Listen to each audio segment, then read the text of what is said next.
across the UK, on DAB+, on your smart speaker, on your smart TV, and on your side.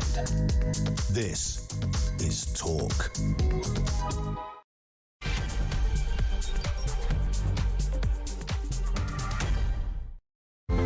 And good afternoon. Yes, welcome to the Afternoon Empire. Thank you to Julia. She's back, of course, tomorrow morning even, at 10 o'clock. Lots to get through here this afternoon. The government's remaining tight-lipped, of course, on how many illegal migrants will be sent back to France under the new one-in, one-out deal. Ratified today, but officials say stopping 8 in 10 channel crossings is actually the real key to the smuggling gang's business model. Will they achieve this? We'll debate that and some more in just a little bit. Also this afternoon, police are warning that anybody backing the banned Palestine Action Group at a planned protest this weekend could be arrested under terrorism laws as 300 left-wing Jewish figures urge the Prime Minister to lift the ban. What's that all about? And, of course, we continue to pay tribute to our outspoken radio icon colleague, James Well, our great friend, and, of course, friend to many of you listening, who's died yesterday at the age of 74 after that long and courageous battle with terminal cancer. Details on the way. 0344 499 1000. In fact, let me just say this, it would have been quite nice. I wasn't on air yesterday, as I was just saying to Julia, despite a promise that I would make a dignified but not sloppy announcement of James, sadly, leaving the room, as he put it to me. But I wasn't there, but I did have a chat with Russell throughout the course of the programme, and I thought it would be lovely to start a show like this. And many of you, those that listen for many years to James, will be familiar with that theme tune. And it summed up it summed up an era. It sort of summed up James. Every time you heard that kick in, you knew there was an event about to happen. And in this sort of genre, this talk genre, which I've been doing for a fair while myself, but, you know, James outdid me by a good couple of decades on that one. Event radio is kind of rare. An appointment to listen to, they call it. Whether you love the presenter, whether you hate the presenter, you still find yourself listening. And then you'd hear at 10 o'clock, they'd say, that's the news. On TalkSport as it was then, 3 minutes after 10, and this music would kick in. And depending on what mood James was in, and Amy will remember this as well, he might not talk for 2 minutes, he might just let it play. And then you just hear a voice go, I think you're on, Bubba. And then it'd be Ash and James would walk in, and it was just everything. They all often talk about radio being a thing of painting pictures. And it was very much that with James. And he did it genuinely did it like few others did. You know, this was a guy that never wrote anything down, never had I think it was Kevin I was listening to yesterday made that point, never wrote anything down, never read a cue, probably in his life, didn't leave school with a single qualification, but stick him behind a microphone and he could do it, and did it just in a very exclusive, certain way that certainly at that time, many people have tried to model themselves on it since. Nobody was doing that. Nobody was really doing that. There were a few of those late night guys around the dial in local radio that were doing sort of versions of late night phone-ins. But James just took off in a way that very few people did. He became national. Him and I worked together from 1995. That's a long old time ago. I was about 9 at the time. And you think of yesterday, just listening to all the tributes that were coming into James, for James and the various people. And I just made that reference to Julia. I can't honestly, genuinely think of anyone, because I heard the news yesterday afternoon and did a piece on air with Russell Quirk, who was filling in for us. And then I watched the rest of the output up till about 11 o'clock at night on Talk. And it was just the sheer amount of people from so many different backgrounds that had just such great memories and and this is the crucial bit, and friendships with James. Well, I can't think of anyone whose friendships span from Peter Stringfellow to Tom Tugendhat, Bros to Christopher Biggins, Charlie Mullins to Princess Anne, Nigel Farage to Sue Pollard. It's extraordinary. I genuinely can't think of when somebody sadly dies and you hear sort of tributes. If a footballer dies, you'll hear half a dozen footballers chip in and talk about what a great player they were. James's friendship group, and many of them were friends who first met him when they appeared on his show over the years. It was so wide and it was extraordinary. I'd never really digested that. I sat in a studio every night with James doing a handover, and you never knew when I walked in who was going to be in there. One day it could be Valerie Singleton, the next day it could be Mylene Klass. You just didn't know who was going to be. I mean, it's extraordinary breadth of people that over the years James had and made good friends with. We knew James wasn't going to make it. He wasn't going to make it till Christmas. I spoke to him about a week ago. Had a very funny conversation. Most of it is unbroadcastable. It was very sort of carry-on humour and gallows humour, if you like. Speaking to a man who's laid in his bed, his final bed, in a hospice. Nadine, his wife, was on the call as well. And it was a really lovely call. And it was, quite emotional afterwards. And very odd. I don't think I've ever spoken to anyone where you can't say, I'll speak to you soon or I'll see you later, because that's not going to happen. And he said, this time next week, I'm not going to be here. And that turned out to be true. So we continue to pay our tributes to James. And we'll take your many comments that have just come through non-stop in the last 24 hours. We'll continue with those as well. So do feel free to send those through to us, 87222. And one area that I know James, and again, this is Kevin made the point yesterday, Kevin O'Sullivan, exactly the same as we do here on afternoons at 1 o'clock. You can spend hours writing a nice monologue and polishing it and making sure you've got all the right facts in, a little bit of humour, the full breadth of the story. You put your own touch on it, etc.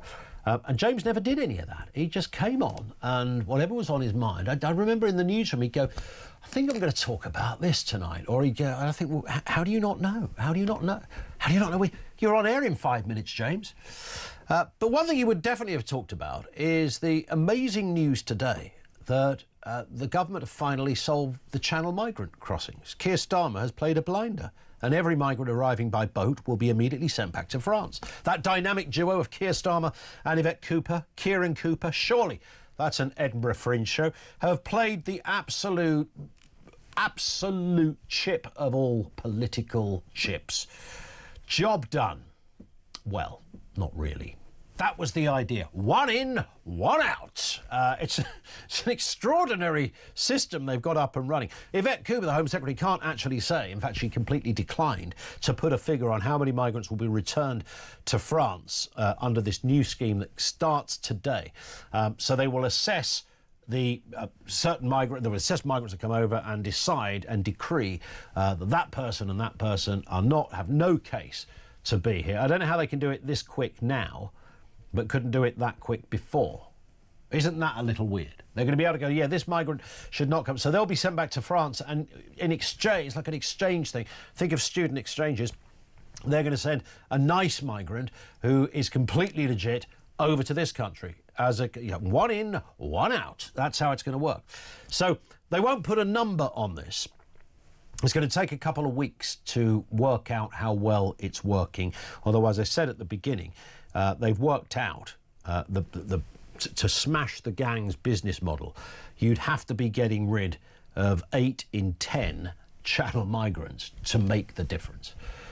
Sending, what's it going to, maximum of maybe 50 a week? What have we had recently? Over 1,000 a week. So sending doesn't really touch the sides. And of course we get 50 people back as well. So in terms of absolute numbers, it does nothing whatsoever. In terms of the quality of the person you get, the authenticity of their claim, apparently it addresses that. But 50 people a week? That's what's being projected. Let's get a word on this and the other big stories of the day. Candice Holdsworth, the broadcaster and writer, is back with us. Candice, good afternoon to you. Afternoon. Nice to have you with us, as ever. Lots to talk about here. Let's start with this government announcement that new scheme is about to get underway. And let's hear from the Home Secretary, Yvette Cooper, speaking about it. The first time people who arrive on these dangerous and illegal small boats can be returned to France. They will be first detained. They'll be detained immediately on arrival and then detained and held until they are returned to France. And in exchange, we will take people who have applied lawfully, who have been through security checks and a proper legal process. I think that is the right principle. We're not setting out what the numbers will be at this point for two reasons. First of all, because those numbers will vary and will increase, and we haven't fixed an overall number for the scheme. We obviously want it to increase as much as possible.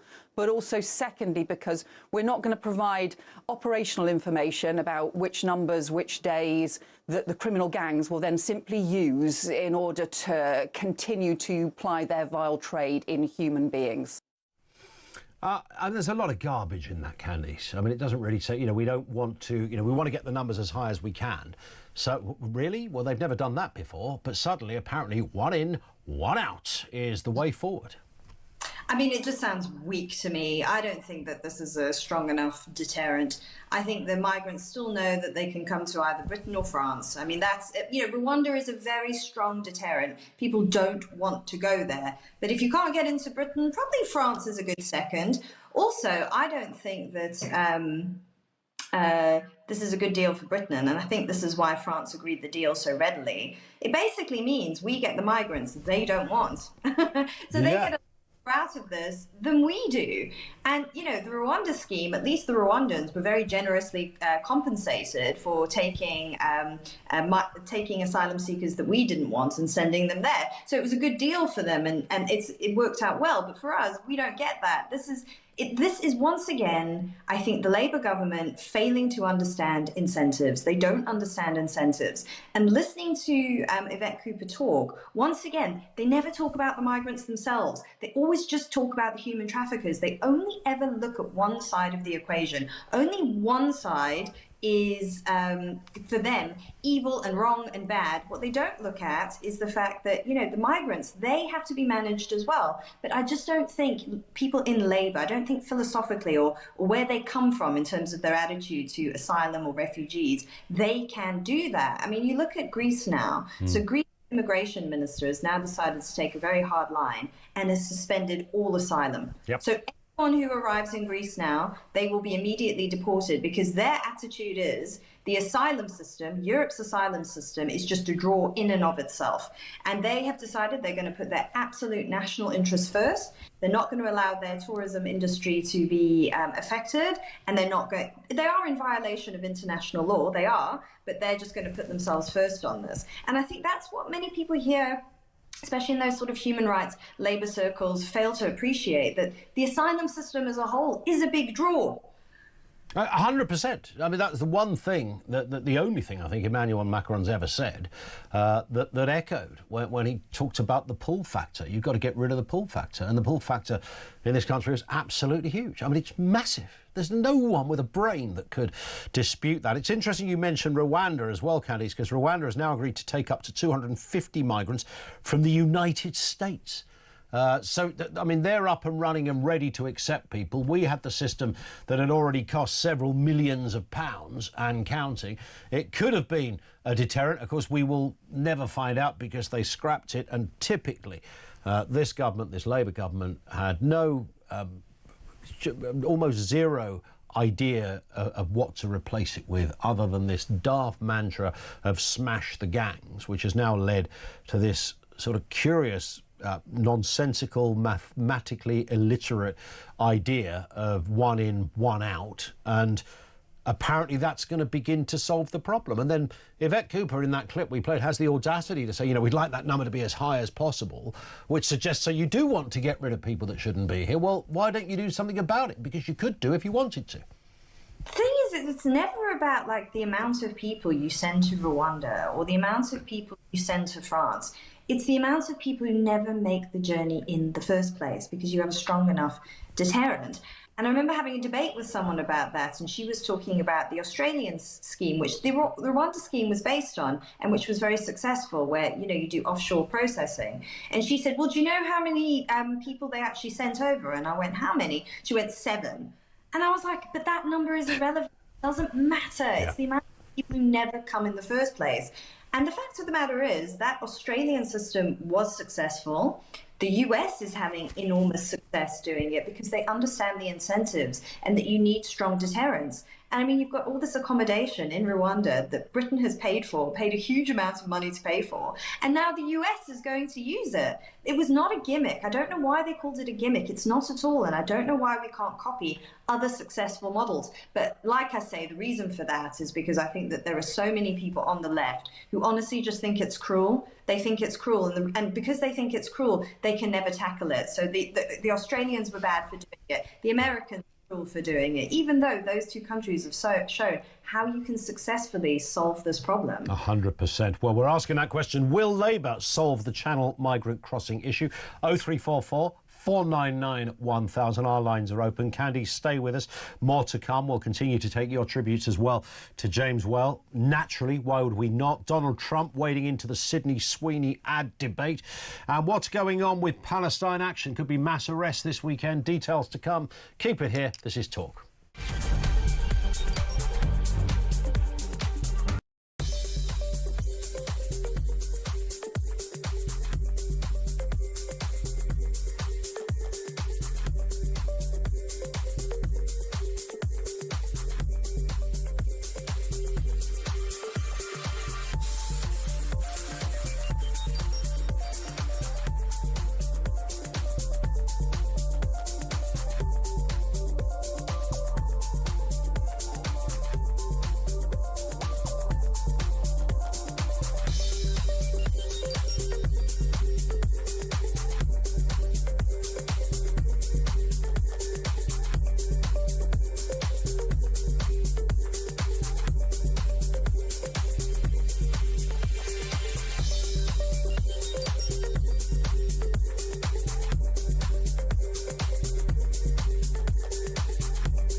The government needs to stop being a government of lawyers and actually tackle the immigration system, the tribunals, look at international laws and properly come up with a scheme that will actually deal with this and kill it dead, rather than just performative words like stop the gangs and then preside over an ever-increasing number of arrivals to this country. We just can't afford it. It's not like Rachel Reeves has left the economy in such a wonderful state that we can invite the world here to come and share in our prosperity.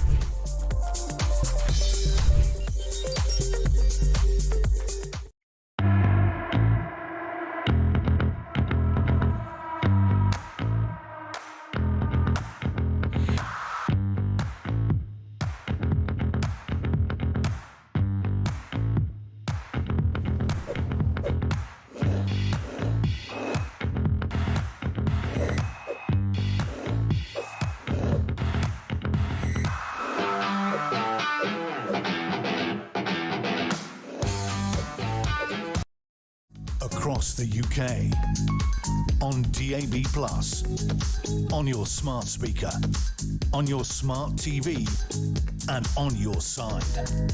This is Talk. It is Talk. Welcome back. 1:20. We have Candice Holdsworth with us, the writer and the broadcaster. We're asking the question, will Labour solve it? I mean, there's a bit of tongue-in-cheek about this, but, you know, you sort of live in hope, don't you? Think, well, wouldn't it be weird if Yvette Cooper suddenly played a blinder and got the whole thing? So there's no chance of this, of course, not really. But if you think Labour will solve the Channel migrant crossing, or your views on it. I want to hear from you. 0344 499 1000. If you want to bypass the queues, leave a voice note there as well, and we can play as many of those out as you like. So, Candice, let's move to this story. Police warning of mass arrest this weekend if a Palestine Action protest goes ahead. More than 200 people have already been arrested in this respect. I guess the protesters are thinking if there's enough of us, the police won't have the manpower to arrest us. Yeah, that's how they're seeing it. I find this very interesting, you know, the growth on the left of these sort of the Islamists and the left who've sort of formed this marriage of convenience, this very toxic marriage of convenience. And they're actually becoming something quite ungovernable. And I think that the former counter-extremism chair, Lord Wolney, has spoken about this. You know, people often talk about the far right and them taking to the streets and causing trouble. Very few people closely examine what's going on in the left. And with the left right now, we're seeing that unholy alliance that we've seen all over the world, you know, in places like Iran, for instance.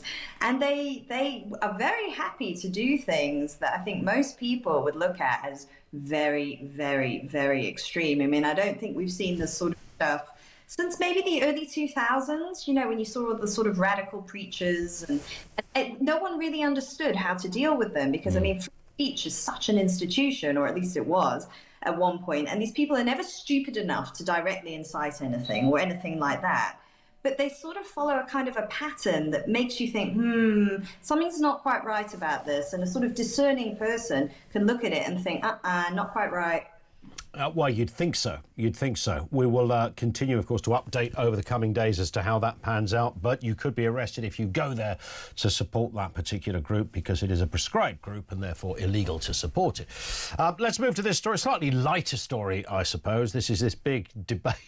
I find this hilarious, actually. The American Eagle ad that featured Sydney Sweeney, for those who don't know, incredibly talented American who has got a finger in all sorts of pies, from the song to the stage to the silver screen. It's been praised by Donald Trump, however. Let's have a listen to what the president said. For Sydney Sweeney, it came out this weekend that she was a registered Republican. Any thoughts on that? That who was? Sydney Sweeney. She's like a very hot actress right now. She's a registered Republican? Yes. Oh, now I love her ad. Is that right? Is Sydney Sweeney? You'd be surprised at how many people are Republicans. That's what I wouldn't have known, but I'm glad you told me that. If Sydney Sweeney is a registered Republican, I think her ad is fantastic. Okay, thank you very much, everybody. Thank you, Mr. President. There it is. That's the soundbite everybody wanted, Candice. Now, it's interesting. The reason, for those who don't know, this ad has been called into the debating arena is because of the wordplay, or the use of the word genes. Sydney Sweeney has great genes. Critics claiming it flirts with eugenics as a message. Of course, she was advertising a pair of genes. But here's the thing. So what if they were talking about her having great genes in the same way as, I don't know, a footballer, black footballer, Didier Drogba, somebody like that? I'd say he's got great genes as well. I mean, there's nothing wrong with her having good genes, whether it's with a G or a J. Yeah, exactly. Oh my gosh, this whole thing has become so overblown. It is ridiculous, but I think that there's a big thing online now, and people who spend far too much time online, on like Instagram and TikTok, and they're obsessed with what they believe to be the beauty standard. And they think the beauty standard is the most toxic thing in the world. And some of it can be positive. So it can be, stop trying to get plastic surgery and make yourself look like a Kardashian, embrace your natural beauty, that kind of stuff. But some of it is like this. It's really toxic and it's really woke, and it starts over-claiming ridiculous things like it's all about eugenics and it's racist.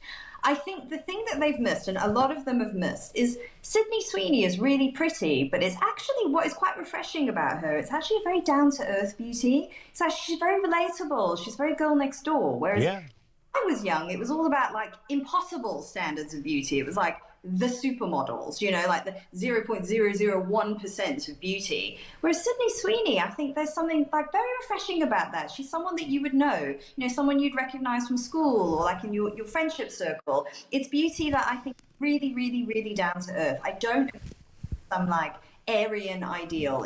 That's a ridiculous there. Indeed. Well, American Eagle's shares soared by 23.3% after Trump said that. So, you know, there's no such thing as bad publicity, it appears. And let's move on to our friend and colleague, James Well. As we all know, James sadly died yesterday. This was no huge surprise to us, but nonetheless, it's a very sad story. And, of course, you know, we've gone over many times, and I did at the beginning of the show, the sort of uniqueness of what James did. And one of the great things he could do, and I don't know if there's anybody I've seen do this with quite such regularity, and that's kick guests out of the studio. He was very good at telling they seem to fall into his lap, this category of guests, and I've interviewed more oddballs than I care to remember, but I don't ever remember. I've cut a few off the phone, but sitting right in front of him, not 10 feet away, he was able to tell them to get out. And there was a great moment that sticks in my head from his days here at Talk, and it's when he was interviewing a UFO hunter called Tony Topping, and here's what happened. Is it that one there? No, that's a visual of the UFOs over my house. That's an actual visual analysis. Can you see that? Two little white spots? James, I tell you what I'm going to do. I'm not happy with the way the interview's going. I feel you are taking the mick out of me. That's my artwork. It's proof. Sorry, that's my artwork, James. You're insulting my artwork. That's proof. You just told me that's proof. Art. That's my art. Goodbye. You said that was your proof. Good riddance. No, you're fine. You've got no answer. You're a disgrace. Bye-bye. My point was Ted, take him out. Gone off on the Ted, wrong take foot. him out. You had the chance. You wanted it shown. Then go. Be very disappointed and go. Let's be clear. You've mocked my artwork. How many more times? Good. I'll leave it with you. Good. You carry on. Nice to meet you, man. Goodbye. Nice to meet you. Honestly. You know, what is wrong with these people who believe these ridiculous things? Quite liked him. And they go, and don't hang around in the control room and let him start talking to everybody else, or I actually will come out and sort things. Sorry about that, Wayne. You didn't use your buzzer, actually. I was thinking you should have done that, shouldn't I? That was a guest who initially ejected himself, Candice, from the studio. But there were plenty of those. And Ash, who just, managed to somehow conjure some great lines alongside James. It is, without any doubt, a very unique talent. He's going to be widely missed. Yes. Yeah, I mean, they're a great complement to each other. And it's so true that James Whale really did pioneer that form of anarchic television, which was serious issues, but was very fun and very entertaining. And I think it's something that my generation just takes for granted, but it wasn't always like that. Radio and very serious and very sober, and you still see that sometimes with some broadcasters, like you were saying, they write everything down and they make sure they've got all their facts to hand, whereas he would just go off the cuff and he would just improvise, and it works so well, and people love seeing that. It's very natural, and like you said yesterday, it sort of mesmerizes people because you're seeing the full human. You're not just seeing their opinions on things, you're also seeing their personality. 100%. We will miss him so much here at Talk, and I know lots of our listeners will as well. Candice, thank you for being with us. We will speak again soon. Candice Holdsworth, the writer and the broadcaster, will continue to take your tributes and comments about James. Happy to take those. Many of you would have been with him on a really long journey, from his Metro Radio and Radio Air and these kind of places. And I worked with him for a long, long time, and just as I can only repeat what I said at the beginning, it's the diversity and the breadth of the amount of people that were kind of in his circle of mates, who often just started out as a guest and kind of became mates. When James and Nadine got married, it was quite telling at the wedding how many, not just how many people were there, but the kind of different, just from all walks of life. Oh, it's extraordinary. You'd walk round the corner and go, oh, look, there's Lee John from Imagination. There's Bobby Davro. There's Tom Tugendhat, the MP. There's Nigel Farage. It was just so bizarre. And I'd never really digested it until we heard the news yesterday that James had died. And then you start to put it together and it kind of keeps hitting you. And it certainly hit me harder than despite knowing this was going to happen. And James was the longest surviving terminal cancer patient in a long while, it seems. And he carried on, and for a long, long time, you wouldn't have really known there was very much wrong with him. It was only relatively recently when he was struggling a bit to broadcast. But he still he still put a shift in, didn't he? You know, he'd come in latterly on his mobility scooter, running people over in the building, didn't care who he bumped into. Just extraordinary. So we'll take your calls and comments on that, 87222. And we're going to go back to a subject that I know James Well was certainly very strong on, and that is the Channel migrant crossings. Will Labour solve the problem? Well, I mean, have a think about that. Will Labour solve the problem? If you've got some faith and some belief that they might just do it, we're all ears at this end. You can drop us a voice note, 0344 499 1000. We'll talk to a couple of guests and, of course, over to you as well, right here on Talk.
Across the UK, on DAB+, on your smart speaker, on your smart TV, and on your side.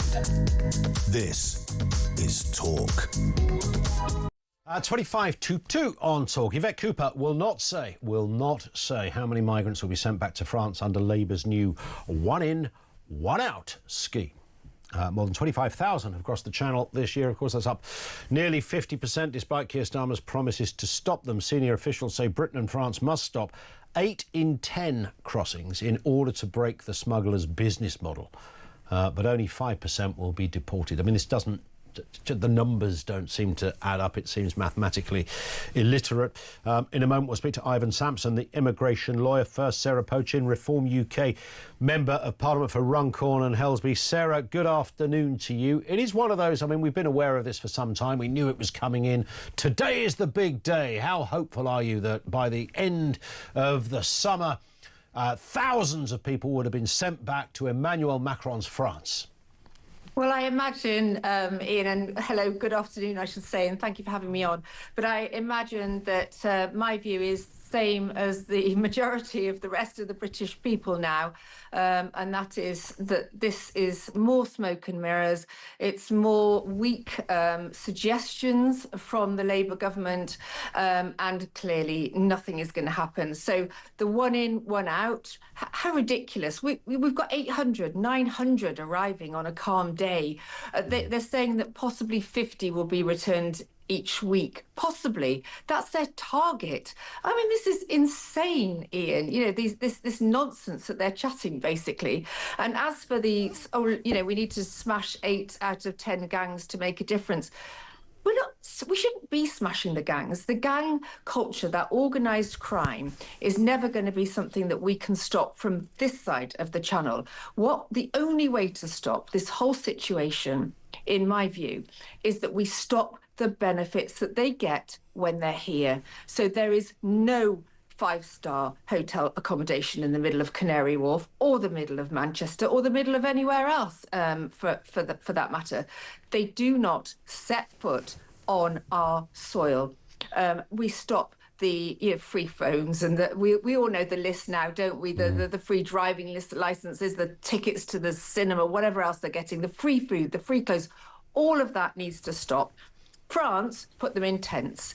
America puts them in cages. Now, for goodness sake, they get to Britain, and the only reason they want to get here is because they can live for the rest of their lives on benefits in a nice hotel or an HMO that they're put into afterwards. Unless we stop the draw, this will never stop. Yeah. I mean, it's really simple stuff, isn't it? And even if, you're a migrant intent on getting a job, and I'm sure there are many that think, I'd get a job, whether it's in a shop or in some kind of service industry, after I've been authenticated, if they have, etc. Even if that is the case, in the interim period, you can have years and years of people, as you rightly say, Sarah, living by the tens of thousands in hotels, which, as they've begun to run out of 2-star hotels, we now see, as you rightly say, the 5-star hotels kicking in. I mean, that one at Canary Wharf is I went in there for a drink once. It's a pretty tasty place. I mean, if that's your accommodation, man alive, it's worth going over on a boat to Calais and coming back on one of their boats, frankly, if that's what you get at the other end. I mean, there's no doubt about it. There is a massive pull factor here. Massive pull factor, and I hated those pictures of watching them out the windows waving at the protesters, peaceful protesters. They're laughing at us, Ian. I mean, listen, the rest of Europe now, the rest of the countries in Europe are turning the tide on this. Germany's getting tough. We know that places like Italy getting really tough and prepared to fight now. Even they are admitting that the European Court of Human Rights is not fit for purpose. They've been dragged to that position. Reform have been sure of that for a long time now. But have you noticed how other European countries now are coming out in agreement that the European Court of Human Rights, the European Court of Justice, it needs to change? Europe is being invaded. Let's not use nice language. Let's not tiptoe around the issue. And Great Britain is on the verge of not being very great at all anymore unless we put a stop to this. People are protesting. We've got a summer ahead of us. I think things are going to get worse because, we're talking, this government is talking about tiny numbers here. Let's one in, one out. Yeah. I tell you, Ian, what I think should happen. I think that Parliament should be recalled. I think we should all have the opportunity now to question and hammer this government. Not that, of course, they answer certainly any questions that I've ever seen asked of them when I've been in the House, but we need to get back to London. I think this is a national crisis. What's it going to take? We've got people being raped. I was with my chief constable yesterday. We were talking about the rapes that have occurred in my constituency by migrants living in HMOs and the asylum hotel. So, look, the fact is, Ian, the British people have had enough. They can see what's happening to our culture, to our communities, to our women and our children. So at what point will this government recall Parliament so that we can all get back there and talk about this? Yeah, I mean, how bad does it have to get? I think that's a reasonable point. Listen, Sarah, thank you as ever. Great to have you on again. Sarah Pochin is, of course, the Reform UK MP. Let's get a word from Ivan Sampson, immigration lawyer. Ivan, you've always been known as the sort of fairly sane voice of immigration lawyers. I know that you guys get a bit of a tough time here and there, sometimes rightly so, perhaps sometimes a little unkindly, but hey, listen, that's the life of being a lawyer, like being a radio presenter, I guess. On this particular point, though, I mean, as Sarah said, regardless of where you sit, whether you're left-wing, right-wing, everyone on the planet can see this channel situation is massively unacceptable. I agree, but there's different reasons I have. In terms of being a crisis, just puts into perspective, asylum seekers account for 4% of people coming into this country. 96% is because of government policies.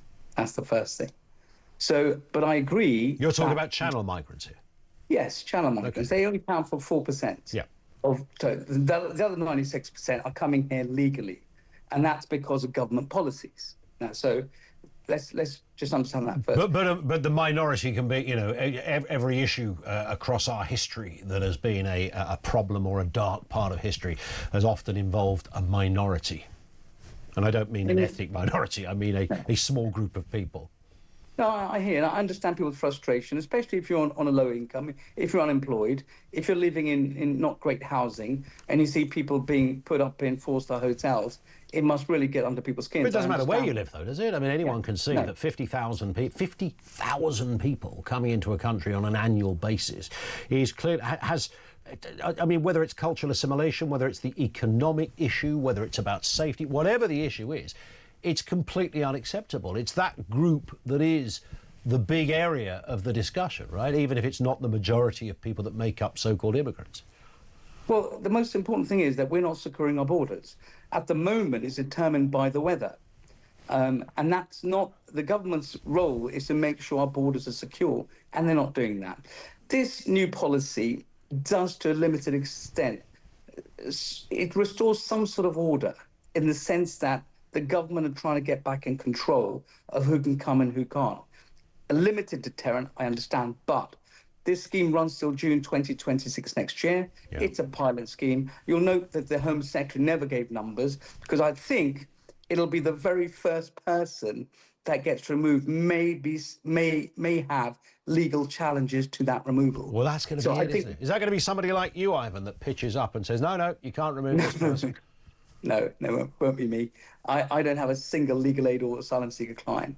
So I'm an expert on this, but no, won't be me doing it. Okay. No, but there's operational processes that we don't know. There's also the issue about inadmissibility. So what the policy says is, if you come across on a small boat, you're deemed to be inadmissible. Now, the Refugee Convention clearly states that you don't need to enter legally into the UK. That having been said, the UNCHR welcome the policy so long as it works within the legal. And we seem to have lost Ivan on that point. We will try and get him back on.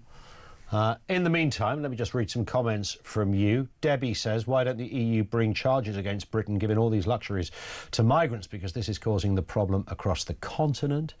It's a very good point. It is tosh, says Anne in Archway. Any legitimately seeking asylum case would be brought from one of the many UN refugee camps around the world, as usual. You might think so. Brian in Worthing. I'm sorry, mate, but this government and its policies become more like a Monty Python sketch every single day. Is there just one of these people who have a clue what they are doing? This is seriously frightening. I really do fear for the future of this country. And I think it's right that you would fear for the future of this country. Ivan, you were cut off in your prime there. Well, I think you were just hitting a legal crescendo. The scheme renders anyone coming across small boats as inadmissible. The Refugee Convention clearly says you can come across the channel illegally, without a passport, without permission. And so there's a problem there, and I think we'll see what the lawyers say about that. Is that an ECHR issue? No, it's a Refugee Convention issue. Okay. But I'm glad you mentioned the ECHR, because that, again, is going to be a problem for the government, 100%. Especially people raise issues. Look, lots of countries have made very hard decisions about asylum seekers. Yeah. We've got to ask ourselves, can we make those hard decisions? I'm not sure we will while we're still in the ECHR and the Refugee Convention. But we never had these debates, prior to this. I know the Channel migrant thing has, it's very visual, so the optics are there. We had some pretty big numbers when people were jumping on the back of trucks and hiding in the boots of cars and things like that. Numbers were still in the thousands there.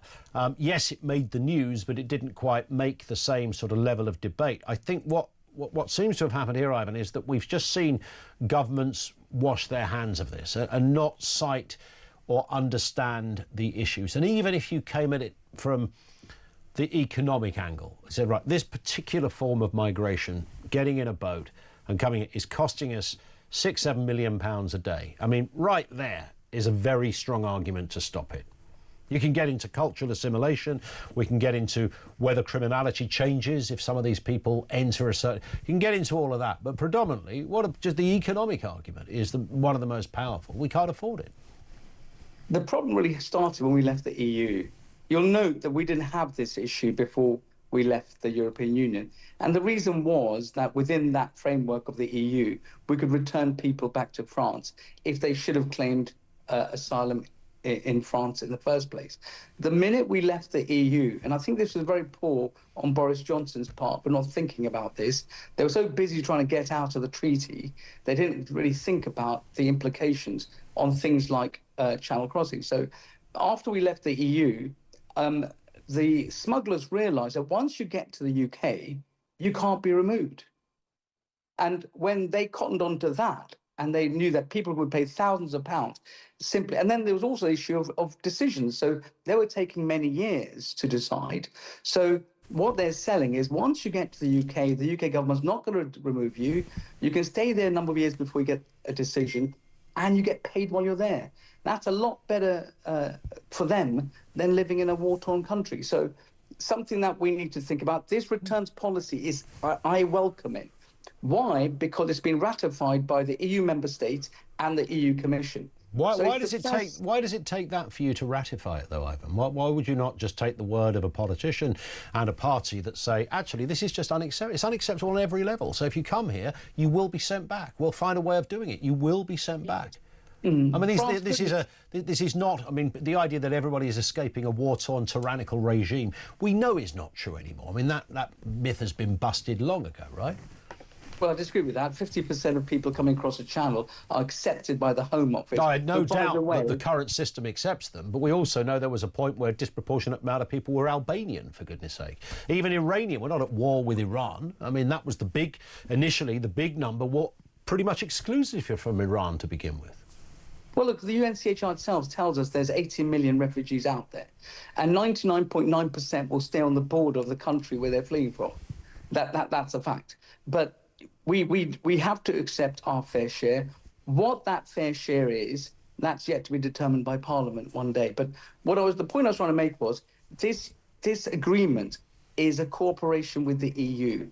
It's the first time we've had an agreement with the EU, and they're not upset about us leaving the European Union.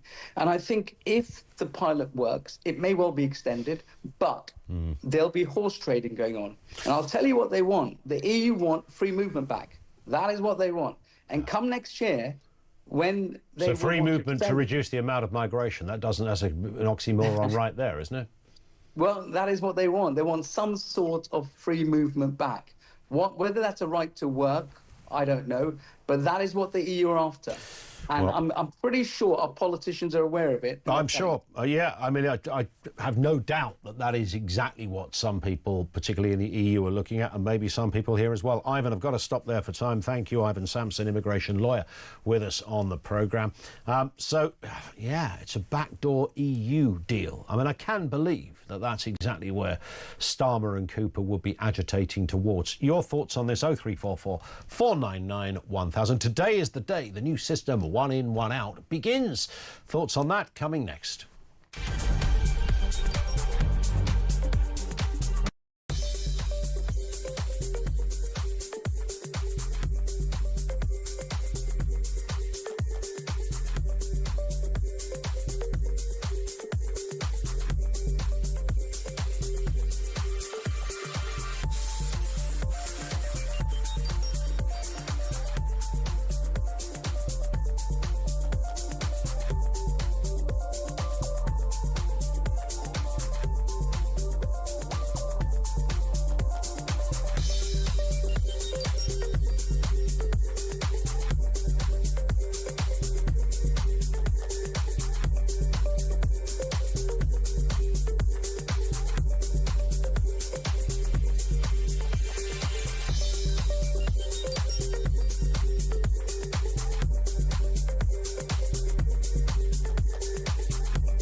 He was the nicest guy around. He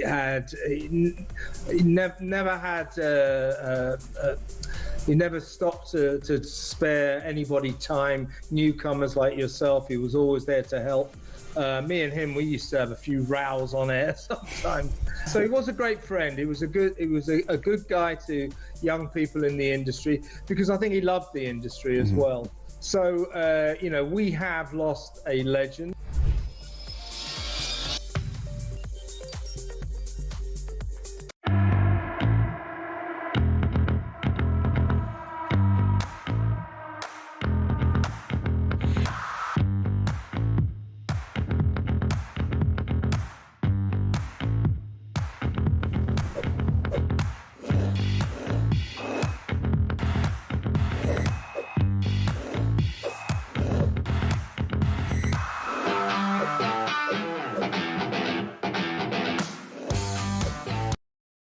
Across the UK, on DAB+, on your smart speaker, on your smart TV, and on your side. This is Talk. Just gone 10, in fact, coming up on 5 to 2 on Talk. This is Andy in the West Midlands. How are you doing, Andy? Hi, Ian. Commiserations to James Wells' family and all his colleagues. Yep. Fair point. What are your thoughts on this?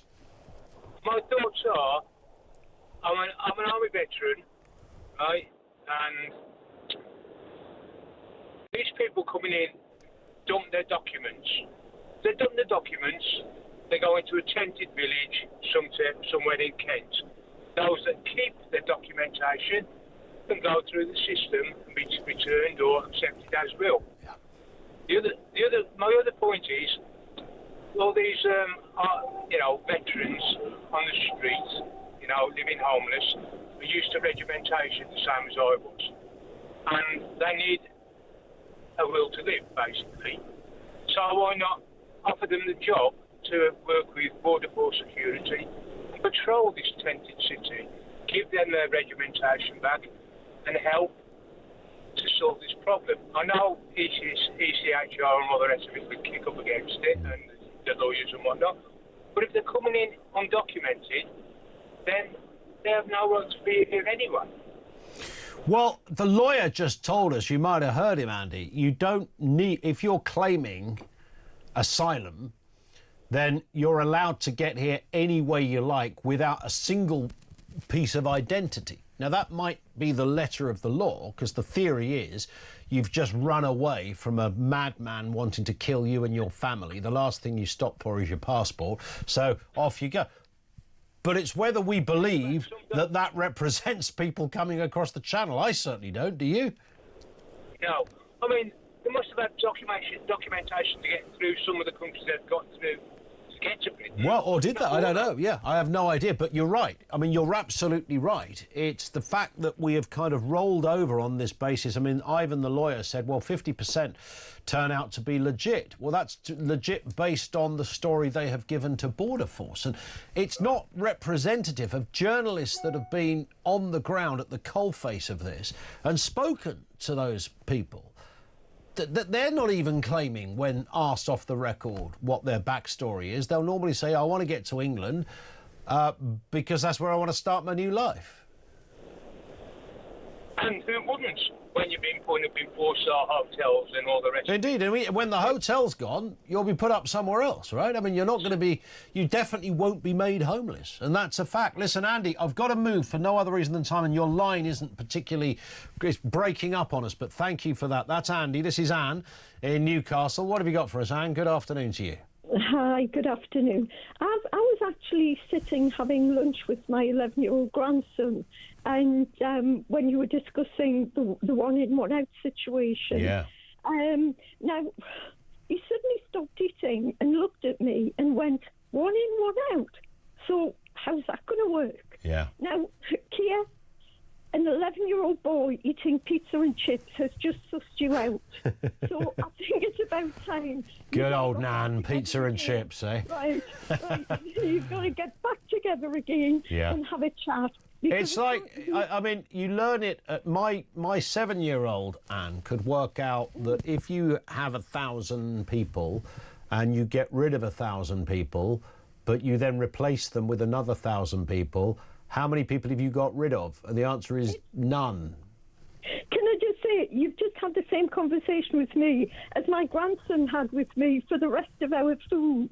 I think the good thing is as well, I have my radio on most of the day, and you know, my grandson quite often dips in and out the conversations you have, and will come up with, you know, what he's hearing, what he's got to say about it. And I do think, you know, children do understand, and they are listening and they're watching to everything that's going on. So, Keir, you know, if you really want to be in power in a few years' time, get it sorted, and maybe get a few 11-year-olds to give you some good advice. Absolutely, with or without the pizza and chips. It's good. It's good brain food to get those opinions rolling. I love it. Anne, thank you very much indeed. I assume you're doing some nanny daycare during the summer holidays. That's Anne in Newcastle. This comes from John, who's in Suffolk, who says, Ian, regarding the illegal migrant issue, I'm sure the government are insulting the British people, thinking that we can be hoodwinked into believing their groundbreaking scheme can work. As always, it's just lip service from the government again. And people want a robust response to this. They want a logical response. They want a humanitarian response. They want it to be decent, but honest, but robust. I don't think that's a lot to ask. It's massively expensive. It calls into question all sorts of issues around social cohesion. It has an effect on local services, namely housing and, of course, healthcare as well, often schools too. And there is a criminal component to this as well, which is disproportionate. All of those figures, almost in that order, are alarming. Sort it out, government. But, you know, one in, one out. I'm not sure it's going to do the job. 0344 499 1000. Back with your calls and comments on the other side of the news at 2.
Across the UK, on DAB+, on your smart speaker, on your smart TV, and on your side.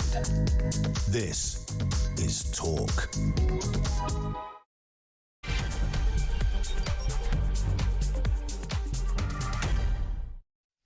Yeah, good afternoon. Welcome back. It is the Afternoon Empire, the home of common sense. As you've been hearing, the government are remaining tight-lipped on how many illegal migrants will be sent back to France under the new one-in, one-out deal ratified today.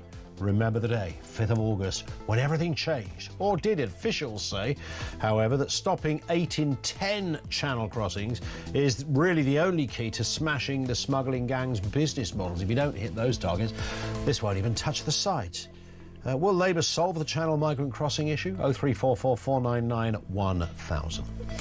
Also this afternoon, animal welfare campaigners are urging football fans to write to their MPs and get their football heroes to do the same over the brutal mass killing of dogs in Morocco ahead of the 2030 FIFA World Cup. This is an absolute outrage. We've got another animal cruelty story that also ties in with this as well. Peter Egan, the actor and campaigner, joins us a little later. And of course we continue to pay tribute to outspoken radio icon James Whale, our friend and colleague. James sadly died yesterday, aged 74, after that long and courageous battle with terminal cancer, and will continue, and rightly so, to take your comments on the great man as well. 87222, and we'll read through some of those shortly. Everything you need to know and all the breaking news right here on Talk. That is the number, 0344 499 1000. Ian in Glasgow says, James was a true legend in every sense of the word. He refused to change with the times, and the world was all the better for it. He'll be greatly missed. I was trying to remember this morning when I first met him. Having watched him on TV, it's a funny thing that happens in this industry, where people that sometimes you either grew up watching or for whatever reason you're familiar with their work, and then you end up not just working with them, and they become a colleague, and then they become a friend, and you think, wow, this is really weird. And I was standing, this was one, the studio, the original Talk, back in 95, which was in Oxford Street, standing in the corridor, and somebody said, oh, James Whale's going. He was doing a few shows, and then I think it was, I joined in about April 95, and I think James joined a couple of months later, and he was doing a couple of weekend bits and pieces, and then eventually took over the 10 o'clock show. And I remember him standing there in the corridor thinking, bloody hell, it's James Whale. That's James Whale, who I'd watched on the telly. This imposing figure. And I just remember thinking he wasn't quite as tall as I thought he was going to be. And we had a brief chat, and then, you know, after that ended up working with the guy for the best part of all of that time. And Kaz has just reminded me of something which I'd forgotten, because me and James also both worked at the BBC in Kent for a little bit. I'd completely forgotten that James did a show there as well. And Kaz said, let me just find I was just trying to find the message that she sent through. But it was a short. She says, one of my favourite James Whale moments, Radio Kent, at the first point of Operation Stack, which is where they line the trucks up on the motorway. James phoned the mayor of Calais to tell them to stop protesting, get back to work, as it was the school holidays and half of England was waiting to start their holidays. And he would do that stuff, which lots of people do now, just, you know, as a matter of course, podcasts, and everything's changed in this kind of media. But that was the sort of the stuff he just did like that. And he was never kind of nervy about doing it. He was never, he never considered he was overstepping the mark, or, you know, got to play this one really careful, just in case. Keith in Durham says, we will never see the likes of James Whale again. He was a one-off, a real trooper right up to the very end. Rest in peace, James, a true legend. More of those comments on the way. We are, of course, talking about Labour solving the migrant crisis. To help us out on this and the other big stories of the day, Oscar Redrop back with us, former number 10 advisor to Boris Johnson when he was Prime Minister. Oscar, good afternoon to you. Good afternoon. And how are you doing? I'm all right. I mean, it's sort of a D-Day in terms of the channel and the crossings, and everything's going to change from illegal immigration will just become a bad dream. We'll forget about it by about a week on Tuesday. Don't take my word for it, Oscar. Let's have a listen to the Home Secretary explaining how this thing is going to pan out. Here's Yvette Cooper. The first time people who arrive on these dangerous and illegal small boats can be returned to France. They will be first detained. They'll be detained immediately on arrival, and then detained and held until they are returned to France. And in exchange, we will take people who have applied lawfully, who have been through security checks and a proper legal process. I think that is the right principle. We're not setting out what the numbers will be at this point for two reasons. First of all, because those numbers will vary and will increase, and we haven't fixed an overall number for the scheme. We obviously want it to increase as much as possible. But also, secondly, because we're not going to provide operational information about which numbers, which days that the criminal gangs will then simply use in order to continue to ply their vile trade in human beings. So there it is. I mean, it's not really a trade in it's not human trafficking in that sense, which the government sort of tried to... Constantly, I hear at least one government minister a day almost is dressing it up as that. So she's slightly off the mark there. But the wider point, though, Oscar, the Labour government have solved immigration. What about that? We can all pack up and go home now. Rest don't need to moan anymore or anything. Rest assured, British public, it's all sorted. I mean, look, it's a step, it's a micro step in the right direction, I suppose. It's littered with issues. I mean, in fairness to the Home Secretary, I think she's pretty much acknowledged it's a pilot scheme. It's incredibly convenient that they don't want to go into figures. Of course they don't. They would have had, advisors around number 10 in the Home Office saying, oh, we don't want to, put rope for our neck on this. So, let's not make any promises on numbers. But look, even if it is as it stands, and of course, as it is a pilot scheme, the government will hope it could increase. If it can extend beyond the 50 a week, it is still a drop in the ocean, the fastest point in the year that we've reached 25,000. I'm happy to acknowledge that the Rwanda scheme, it didn't get off the tarmac. Yeah. But the issues as to why it didn't get off the tarmac in that real world deterrent is a lot to do with actually that ecosystem of lawyers and legal aid. And I would be interested to know whether that legal aid, it will still apply in this case. Deterrent, it is not. A step in the right direction, possibly. But even still, it's these people facing deportation back to returns to France. Are they going to be able to just wave a legal aid document in the air and have swarms of lawyers, first to the scene in order to stop it? I think so. And just zooming out a little bit, I mean, yesterday there was £100 million announced for the crime agency work in identifying the criminal gangs upstream and the like. I mean, that for me was a kind of a red flare in the sky. We're out of ideas here. We're giving up. We're shoveling money into a scheme that clearly isn't working. And, I don't want to be too critical because there's no point. It's, politics shouldn't be like supporting a football team. We want this country to do well. We want this country to succeed. But this, I mean, if this is part of more work and a wider scheme, then, maybe. But the Labour Party are really, it just feels like they're running out of ideas. And I know initially this was a Conservative idea, so I'm not playing football team kind of politics on this. I get it.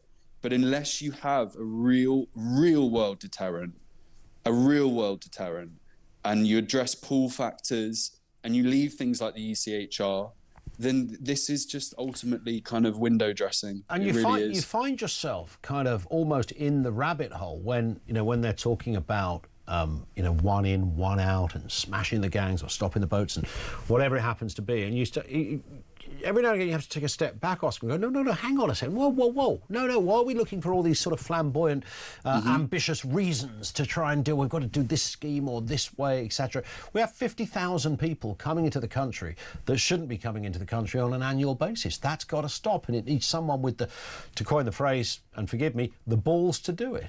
Yeah, absolutely. And so one in, one out, even if the one in, one out scheme actually does get off the ground properly, it's so minuscule in terms of proportion to the size of the problem we have. And look, the electorate, and I can't put it in any plainer terms than this, and I think number 10 deep down will know it, maybe they think they know better. Maybe the Labour government actually think they know better than the British people on this.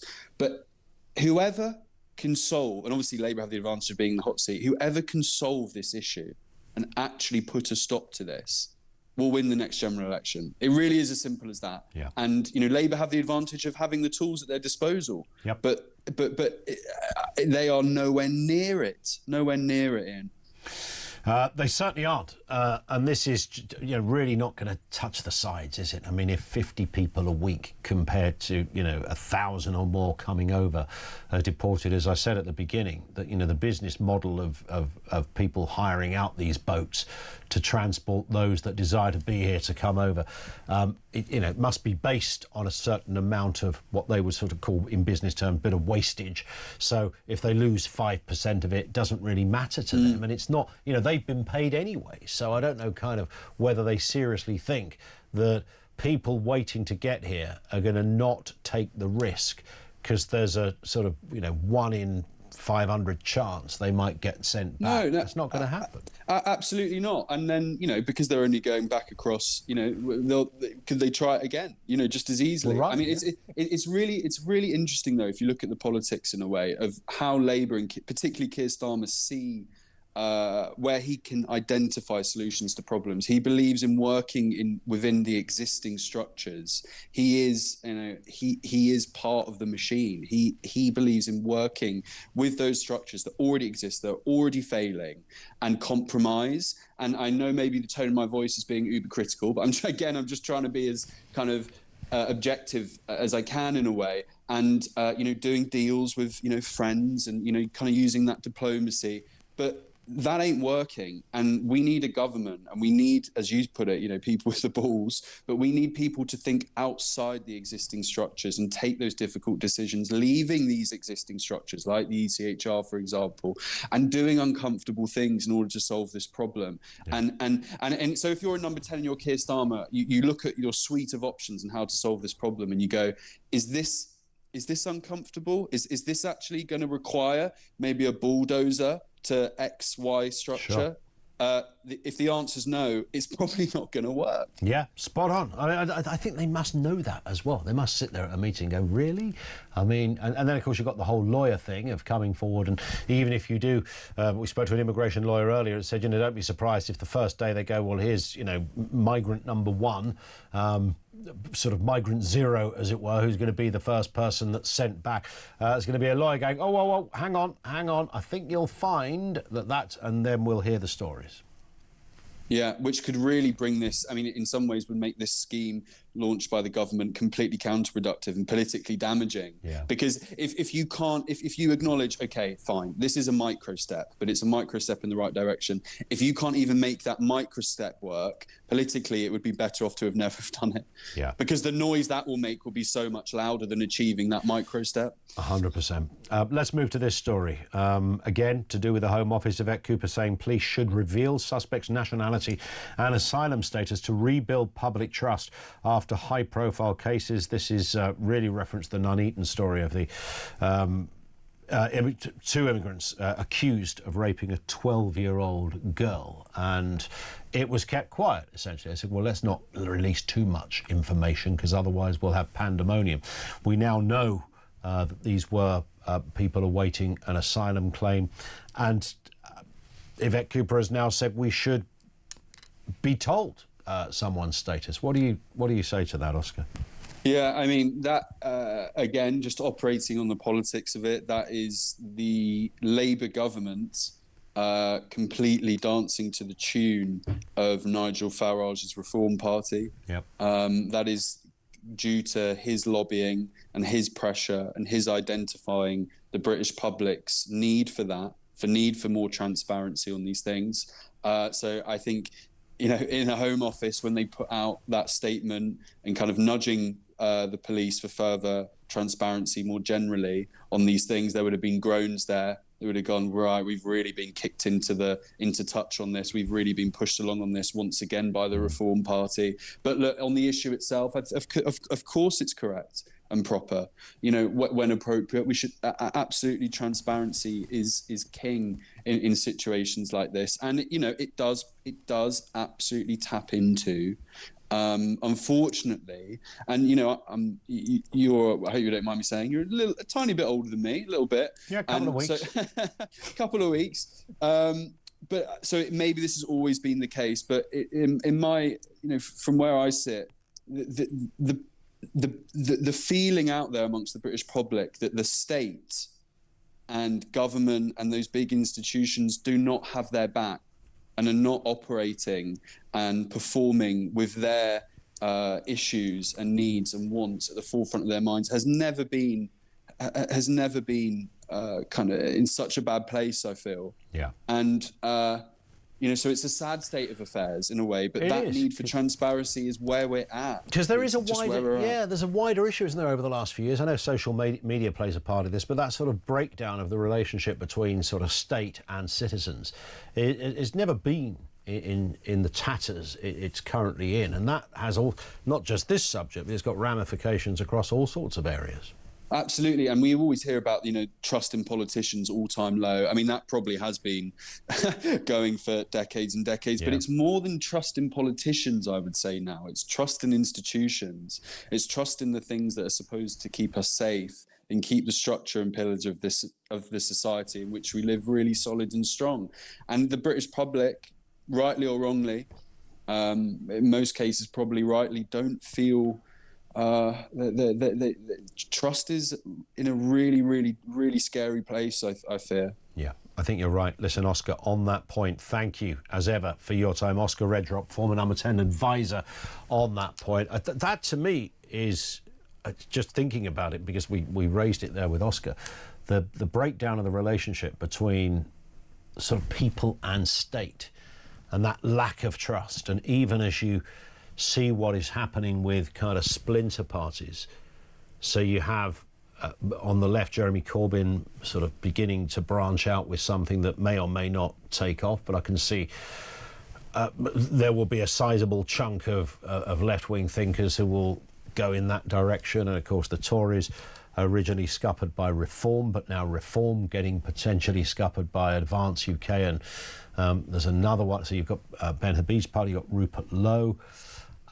And that, I mean, the sad upshot of that on the right is that it's more likely to deliver another term for Keir Starmer. And that's a very defined, was it Matthew Said that might have even written about this? Who himself is not exactly a right-winger. Somebody I know wrote about this very issue quite recently, but that will just hand Starmer the keys back into number 10, because you'd have successfully splintered people off to the point that the only party that comes through would be Labour. But it's just interesting, the way that divorcing of trust in our government. Have we just changed our expectations? Have we been let down too often? Was COVID the kind of tipping point of locking us all up and having these crazy lockdowns? Was that the point that it all began to crumble? Was it happening before then?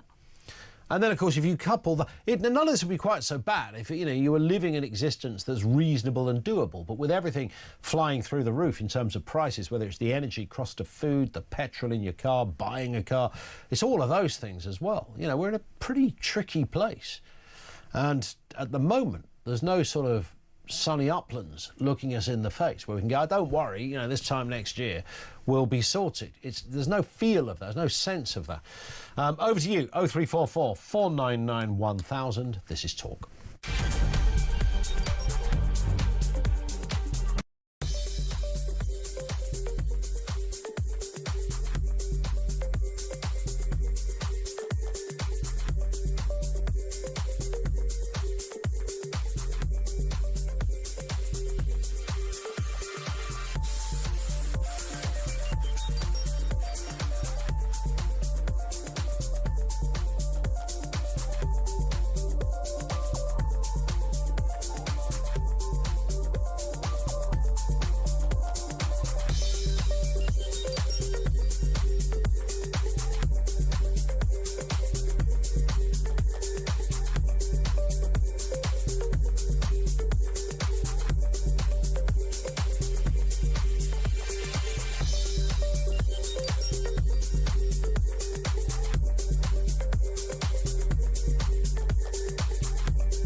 the nicest guy around.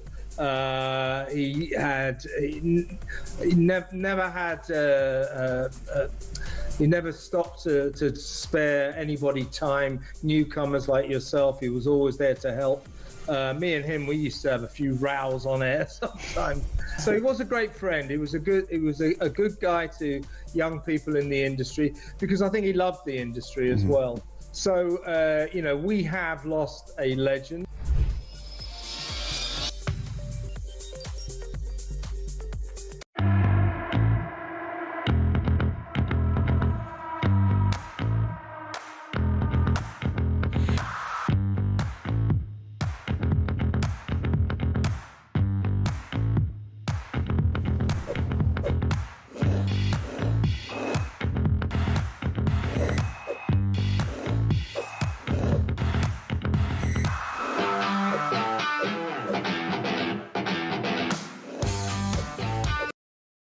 Across the UK, on DAB+, on your smart speaker, on your smart TV, and on your side. This is Talk. This from Mike, who's in Cheshire, who says, I'm staggered that we are even debating this as a credible solution to anything. This is the one in, one out nonsense. It's a not so subtle scheme to actually increase the number of immigrants, not reduce or even control them. They're taking our pants down, and we're standing here debating it. Every incoming migrant will have relatives who will, by rights, be allowed in. One out, many in. Why is it even a discussion? Get these decision makers in front of you and confront them with the constant stream of lies they perpetuate and present as facts. We've been doing it, though, Mike, as you know, for years. And there's no one, even Reform aren't saying, you can deal with... Reform's position would be, right, well, if we get into office in 2029, so you could have another 250,000 people here, based on current numbers, by then. We'll deal with it from that point. Whereas Rupert Lowe's position, which of course is, I think one of the many areas where they parted company, was that no, actually what you would do today, you would go around to every single hotel that migrants are staying in. You'd also predate that and find anyone that came over from the Channel, and you would deport every single person. You'd find a way of doing that. You'd take a kind of Trumpian approach in that respect. Farage says, look, you might like that idea, it's simply not doable. But, I'm going to say this again. It was doable to lock down the country, to close industries, to reduce and in some cases eradicate healthcare, to take children's education away from them, to bankrupt individuals, and the list goes on, and play havoc with your mental health in the meantime. That was doable. To close an economy, a first world economy, bang, shut down. Not once, but 2 or 3 times over that period of years. That was doable, but it's not doable to deport 300,000 people. There's no physical way of doing that. And I'm struggling to believe that. I think if somebody wanted to do it, they could actually do it. Let's go to James in Edinburgh. James, what are you thinking? Good afternoon to you. Oh, it's a minefield, Ian, the immigration status in this country. Yep. I can't help feeling, Ian, that there must be another agenda going on with the people that are running our country. They cannot be as stupid or blind to see exactly what's happening. Yeah. A fear for the country. And let's make one thing clear, Ian, I'm not a racist. I have umpteen Muslim friends, and I love them dearly. But for people to be coming over as they're coming over just now in this country, I find it staggering, and I fear that there's something coming in this country, so much so that I'm seriously considering moving out. Where are you going to go? England? England. stop it. Yeah, I've had enough. I'm heading for Newcastle. No, to move abroad, and as you know, I'm just outside Edinburgh, and we've not got it as bad as you guys have got it down there, but we're certainly seeing it up here.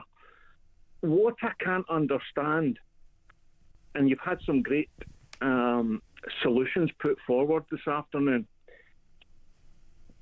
The people that are coming in, we're generally talking about people that are coming in on the boats that we know. Yes. Now, there's boats coming in that we don't know. There's people coming in under the flatbeds of trucks. There's people coming in cargo. Yep. So the problem is a lot worse than we actually think. Now, solution.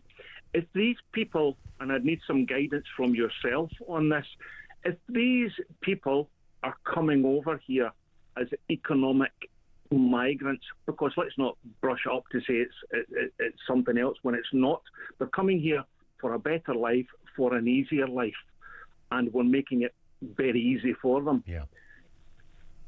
If these people are coming in on these boats as illegal immigrants, then does their, not so much their human rights, but their rights, does all their rights not cancel then if they're doing this illegally, Ian?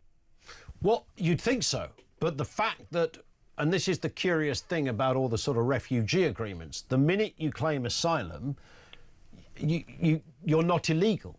And that's the bizarre thing. So it doesn't matter whether you haven't got a passport, doesn't matter how you got here. You can sneak on the back of an aeroplane or a motorbike.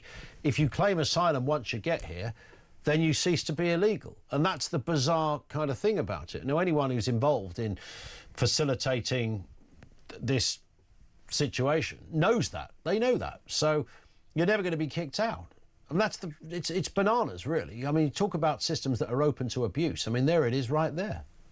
Yeah, I think that's pretty fundamental, that seems to be some sort of a loophole. But my solution would be, Ian, as everyone else is saying, one in, one out. Nonsense. Not going to work. I watched Yvette Cooper this morning floundering. Yeah. I don't know what on earth she thinks she's doing, or doesn't know what she's doing. That's the problem.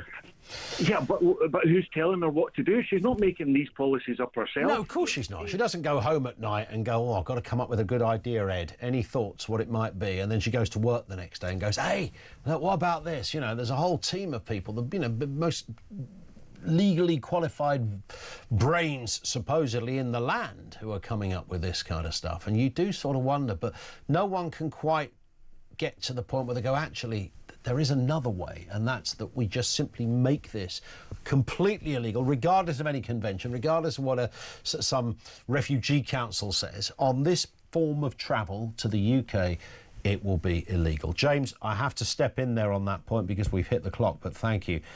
Fern in Glasgow says, why doesn't Nigel Farage come out right now and say that all illegals coming in from today onwards and previously will be subject to deportation under new laws if Reform are elected in the next government, a vote winner? And that's where Nigel Farage has disappointed some Reform members, because he was asked about that a little while ago and he was told it's just not possible to kind of just deport everybody.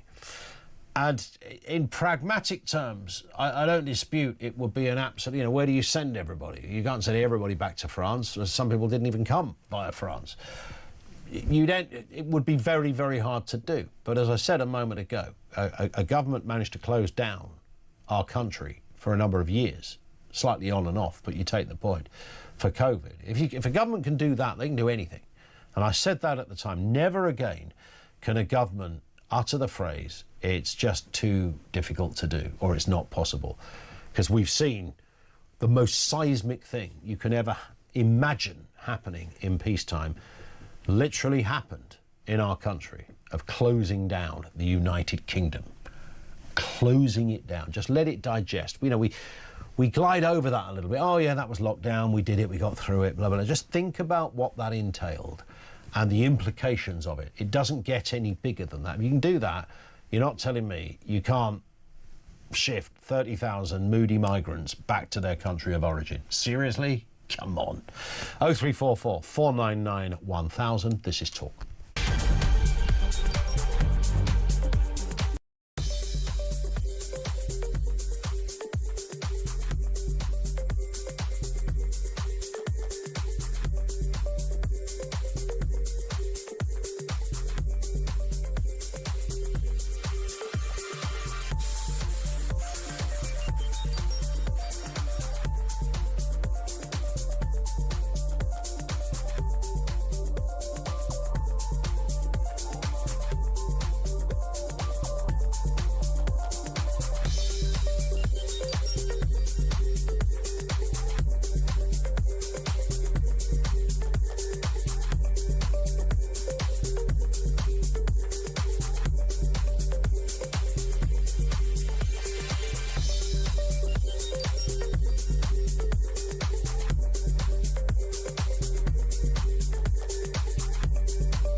Across the UK, on DAB+, on your smart speaker, on your smart TV, and on your side.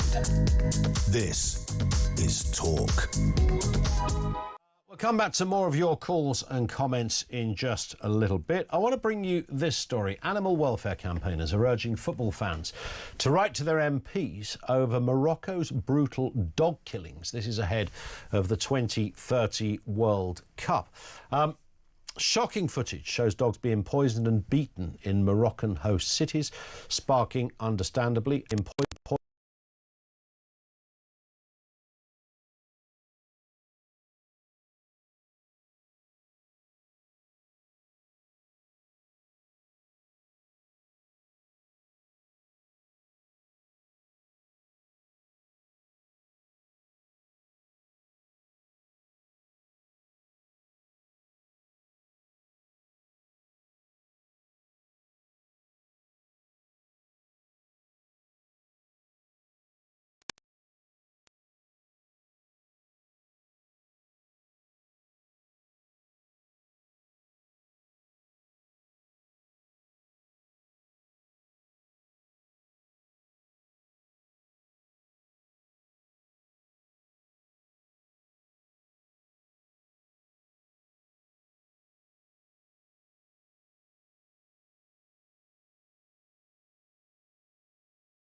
should get in touch with their football club, and if they don't know what's going on, they should share this information with them so that they can do something about it. I mean, again, as I said at the beginning, Peter, I mean, it seems sort of extraordinary that this would get a free pass. I mean, you'd imagine not just footballers, but the governments will be saying, no, I'm sorry, we're not coming over there if you're going to kill, how many millions did you say before Certainly 3 million and probably 5. I mean, these numbers are extraordinary. This is not and even if it was a sort of humane thing, that would still not be acceptable, but it's not even that. Yeah. Yes, the means of killing is absolutely disgusting. But also what is appalling is that, you know, the UN Charter on the Rights of the Child is that children shouldn't witness cruelty of any kind, either in the home or on the streets. And children are witnessing this cruelty in the streets of where they live. That will be shocking and will affect their lives for the rest of their lives. And the footage you're showing there, which is just outside Fez, I mean, look at the condition of these dogs being left to starve. Yeah. Are not given water or food, and are just living in detritus. It's inhumane. It's beyond words. It's beyond words. It's absolutely horrendous to see this. And you know, this again, you might think that, you know, it wouldn't take somebody like yourself and others who, you know,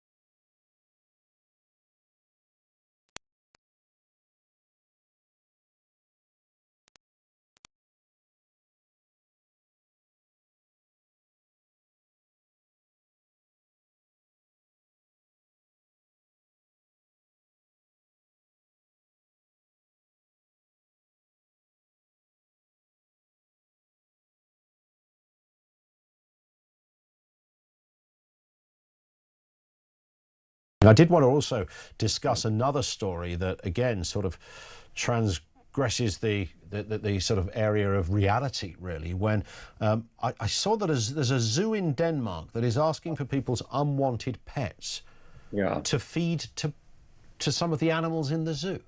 I mean, Shocking. Did I read that correctly? Yes, I've seen that link. It's absolutely disgusting. I mean, their reason for that is so as they can keep the animals, give them a sense of what they need in the wild. So you eat a creature, you eat the bones, the fur, and everything. So it isn't kind of prepared. It's I mean, such a contradiction in welfare terms. I think this one it commodifies pets. It gives people permission to use their pets as something they can just discard, rather than, I believe, and I hope you do too, that if you take an animal, a companion animal of any kind into your life, that is for life. It's a commitment you make to life. And if you find that you can't deal with that for whatever the circumstances, then you take that animal to a shelter, and hopefully it will get rehomed or it will be cared for as long as possible within a shelter. And then this is Denmark, of course. I mean, this is a first world, you know, very sort of, to coin that phrase, progressive country. You might think, of all places, you know, a Scandinavian country would certainly not entertain any of this. And I know the animals are apparently euthanized first, but I don't really think that morally makes it any better. I don't think it makes it any better. Certainly, as far as Denmark, as far as I understand it, is one of the happiest places on the planet to live, and has the greatest welfare system on the planet. And also the great kind of oxymoron of you take an animal and you keep it in a zoo, which immediately takes it out of the habitat that is wild for them anyway, and then you pretend that you're going to encourage their or feed their wildness by giving them discarded pets. It makes absolutely no sense to me at all.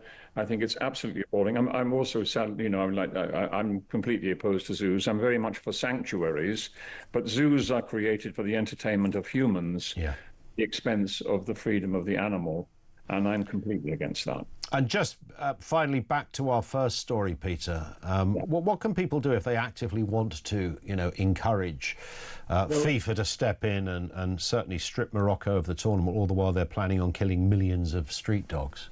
Well, I would think that every football fan in the country, and there's nothing more passionate than a football fan is there. I think they should all get in touch with the football club that they support, make them aware that this is happening if they're not aware that this is happening, write to the managers, write to the players that they admire so much, and also write to FIFA and tell them that we are an animal-loving country. We value our companions, and we don't want to see them destroyed in such a disgusting manner. Indeed. Peter, it's always lovely to speak with you. Thank you for coming on with us. Peter Egan, the actor and the animal rights activist, on that very point. And again, to apologise, we have some visual issues with our YouTube feed. We will try and address that as much as we can. We're completely fine in audio terms, so you can still hear in that respect, but we are addressing those points. It's interesting, though, if you think of the last World Cup, which was held in Qatar, think of the issues. There were human issues around that, and gay rights and things like that, which are simply not recognised in Qatar. And it made not a jot of difference, did it? It didn't make a jot of difference. Loads of sports are held in those kind of places. It never... is that? I mean, it must. It's just a case of big money speaks, isn't it? And big institutions like FIFA are able to kind of circumnavigate basic decency in the name of throwing a multi-billion-pound tournament and making a few quid for themselves and others.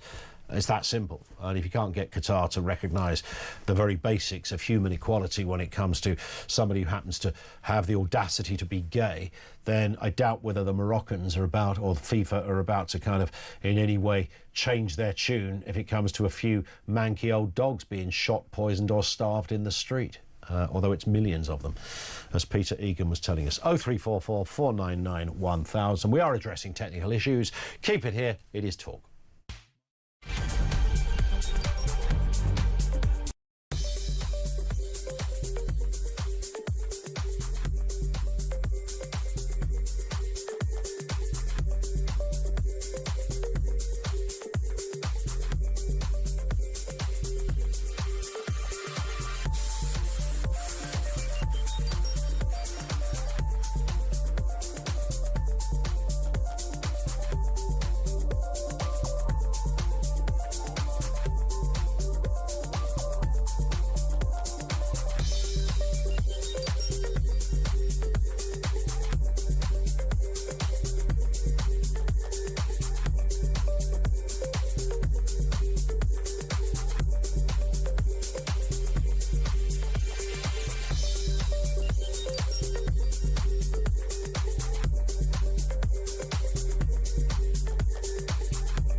It seems to me that there are these thugs that turn up just when the politics are getting really, really awkward for the government.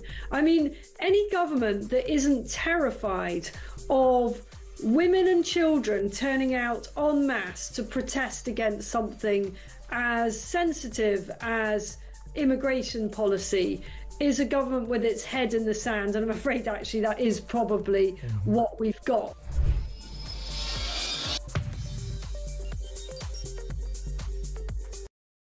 Across the UK, on DAB+, on your smart speaker, on your smart TV, and on your side. This is Talk. It is Talk. Just before we go any further, and we're going to talk to Mike in just a second and get more of your comments. The Voice of Doom, Day 7. Day 7. This really is, I think, the impossible mystery voice. Remember, you're always looking for a politician, past or present. I think this one we can firmly say is past. Let's have a listen to the voice. I certainly have things to say. It's not Ian Duncan Smith, by the way. It's not. It's got a bit of a kind of slight tone of Duncan's. It's not him. Here it is again. I certainly have things to say. 87222. If you think you know, start your message with the word talk. 87222. Don't phone in because we haven't got any prizes this end. But if you fancy joining in, that is the number. If we get a right answer, we'll tell you after the news, but only if we get a right answer. If not, it rolls over. Here it is one more time. I certainly have things to say. Oh, go on then, one more time. I certainly have things to say. Who's that then? 87222. Let's get a voice note. Back to the issue we've been talking about. Will Labour solve the Channel migrant crossing issues? Here's Kelvin. The easiest way to stop this lot from coming is stop all the freebies, stop the hotels, get rid of all the incentives. They wouldn't come here. Like he says, it's not rocket science, is it? Just a brain-dead Labour Party. And to say that the Labour Party have run out of ideas, sorry, they never had any ideas in the first place. I think that's a fair point, Calvin. Thank you very much indeed for that. Let's get a point on this connected to the immigration debate. Mike's in Paul. What have you got for us, Mike? Hello, Colin. How are you? I'm all right. It's Ian, but don't worry. Oh, Ian, I mean, sorry. Ian, Hey, listen, happens once a week at least. Colin. Not a problem. Yeah, I just the Rwanda scheme. Did you actually read the small print of it, or did you just read the newspapers? Well, working in a newsroom and doing this for a living, you have to read a little bit more than the newspapers. But yes, I mean, you're talking about the one in, one out thing. Yeah, on the Rwanda scheme, it was literally an exchange program. It was reciprocal, yeah. Yeah, and they never claimed the numbers. They never said how many would be. We'd give them an able-bodied person, but they would actually give us a disabled person if you looked at the small print. Right. It wasn't a one-on-one. So, I mean, that's an uncomfortable thought that, you know, we would reject somebody based on their disability. But I know what you're saying. In terms of trying to make it work, I never thought, I know Rwanda was the only option that was on the table, but I always thought that this would probably end up in a similar place to this current scheme, where you'd end up at the end of the month going, we've deported 30 people. Yeah, well, Labour voted that down, didn't they? They weren't keen on. So I see it that they've just come up with, again, the same scheme, whereby they can't actually specify their numbers. They're saying 1 in 50, but they're still not going to. It's not going to tick the box, is it? Well, even if it was 1 in 50, it's not going to make any difference at all, is it? No, it's not going to stop the people who facilitate the boats to come across the channel. And on that point, I think we lost Mike in Poole, but he made the point that he wanted to make. Thank you to him. I always thought that was the flaw with Rwanda. It seemed like throwing a bit of red meat at us to see if this was, you know... I think there's another way based on the principle of Rwanda, but I don't think they hadn't thought it through. It wouldn't have meant that, like, if people crossed the channel tomorrow, they'd be sent to Rwanda the next day. That was never part of the scheme. So the people coming over tomorrow would go to the back of the queue and they would deal with the other people first. And I always thought one of the reasons that Rishi Sunak didn't or called an election sooner than he thought was because there would be huge migrant numbers coming across the channel during the summer. So if he'd gone for an autumn general election rather than the July one he did, the numbers would have got so much worse in that time. And even if the Rwanda scheme had begun, he would be left with the headline that Rishi Sunak deported, 150 people. And that would have been worse than deporting no people in terms of the optics, because at least with no people he could say, well, I've been scuppered, I can't get it off the ground. But it was so inept and badly thought through. There was no mass sort of deporting people who came. That was not on this plan, on that plan. It's not on this one either. Vince is in West Sussex. Vince, what are you thinking? Yeah, good afternoon, Ian. Good afternoon to you. Fire away. I just saying to your researcher, I can't believe that this hasn't been thought of before, because we've got examples of it that it works. If you remember the pirate situation in the Straits of Hormuz, I believe, where they were hijacking commercial ships. That's right, yeah. Yeah, that was soon stopped. A lot of it was stopped because the ships were fitted with high-powered water hoses. Now, why don't we employ the Navy in international waters between ourselves and France, rig up some water cannons on the front of them, side of them, whatever, and patrol them, and I'm sure they can spot a boat because they can find submarines and other things in the ocean, and just fire across their bows. Do you not then run the risk of killing people? No. If you don't actually physically aim at the boats, but you aim. So you aim at you scupper the tidal capacity to get a boat across. Yeah, you basically would then be forcing water against the boats, making the boat harder to move forward, which means use more petrol.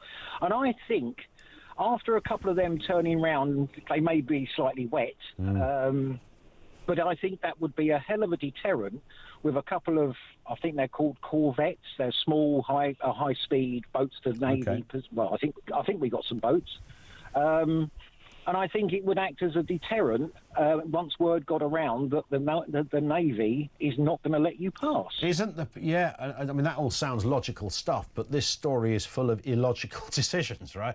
Where we often hear, well, they won't do that because they might endanger life, and once those boats get into British waters, because they couldn't do it on the French side, then the boat is already halfway here, so that would mean they've got a duty of care under the maritime rule book.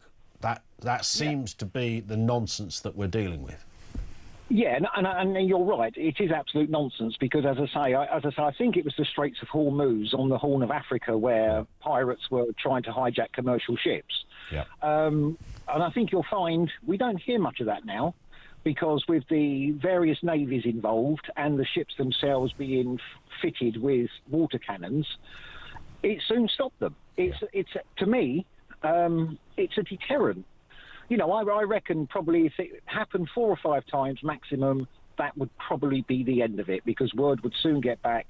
We ain't paying £4,000 for a day trip into the English Channel and back. Yeah, if there's a great chance we're going to be scuppered on the way. But that's too logical, Vince. I think there's the problem. Thank you for that, Vince in West Sussex. Let's get a word now from Ash in Croydon on this same point. What have you got, Ash? Good afternoon. Hello, sir. Could I start with the statement the government made about 100 million refugees coming to this country? I think that's a gross underestimate. Who made that statement, Ash? Suella Braverman, when she was Home Secretary. OK, I think she was making the point that 100 million would have the right to come to this country rather than would do. Right, OK. I say that figure is about 1 billion. Now, let me explain. The South Asian region has a population approaching 2 billion. Africa has a population approaching 1 billion. That's 3 billion. And if you take South America and Southeast Asia, that's another 1.5 billion, let's say. Right. That's about 4.5 billion. Even if you take 10%, I'm sure 10% of them would love to come to this country. That is 45 million. Is it 450 million? Wow. What I'm suggesting is, instead of trying to stop the boats, now several schemes have failed, and I think this one-in-one now is most definitely going to fail. In time, people will see that it's not working. I think the best thing is to go to these countries where most of the people are coming from, or potentially where most of the people are going to be coming from, and partner with them on how to create workable economies where people don't have to think of leaving the country on board. Is that a good idea? What do you think? I mean, that is supposedly or was one of the government's initiatives. I don't know about this government, is that you try to kind of keep people in their own country and assist them on the ground. So you can, and there are areas where we have set up humanitarian assistance in different countries. Don't ask me for the fuller details. I'm basing this, what I'm led to believe has, and perhaps already is the case, that I think David Cameron talked about, maybe when he was Foreign Secretary, that there are areas where you are better to try and retain people in those regions. These are people genuinely escaping difficult or challenging governments or systems or wars, etc. So you would try to do that. I don't know whether it will work across the board, but Ash, I thank you for your call, sir. Thank you for that. Back to that discussion we had with Peter Egan about Morocco executing millions of dogs Yeah, you heard these are kind of street dogs and stray dogs. They have a huge problem in that area. So poison them, kick them to the death, starve them, do whatever you like. Just get rid of these pesky mutts before the FIFA World Cup 2030. Where are FIFA on this? So this is kind of a directive, it seems, we're led to believe. Brad says, absolutely disgusting. How the hell is this situation in Morocco not on the front and the back pages of every newspaper? Every dog lover should boycott the World Cup, says Brad. Debbie says, no one will ever get involved on these dogs. They also weren't bothered about people dying building Qatar's stadiums and men punching women in the Olympics. It's a very good point. I mentioned the gay rights thing, didn't I, with Qatar? But it wasn't just that. There was the basic rights of, people who died building stadiums, slavery issues such as that modern-day slavery still going on en masse, and no one said a flipping word. They held the World Cup there. And, of course, they always run away with... Their thinking is, well, you only get countries to modernise by bringing them inside the tents. And once they're in, they realise there is another way of doing things, and countries can modernise and they can start adopting a different moral code to things like workers' rights, gay rights, and the rights of street dogs, for God's sake. I'm not sure it works out quite as simplistic as that. I do sense the big bucks reign supreme here. And it's about nothing more than that. Because what FIFA should do, they should have done it with Qatar. And this, they should go, I'm sorry, this is absolutely abominable. This is horrendous. It's a disgrace. So, no, we're not having your World Cup there. Voice of Doom on the way on the other side of the news. Have we got a correct answer? Find out in a couple of moments. Right now, the headlines at 3 o'clock.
Across the UK, on DAB+, on your smart speaker, on your smart TV, and on your side. This is Talk.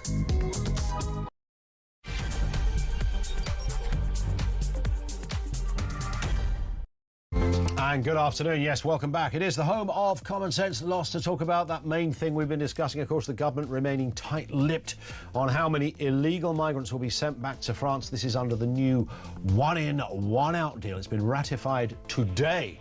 So the test begins, but officials, and this is really interesting, say that you'd need to stop 8 in 10 channel crossings in order to smash the smuggling gang's business model.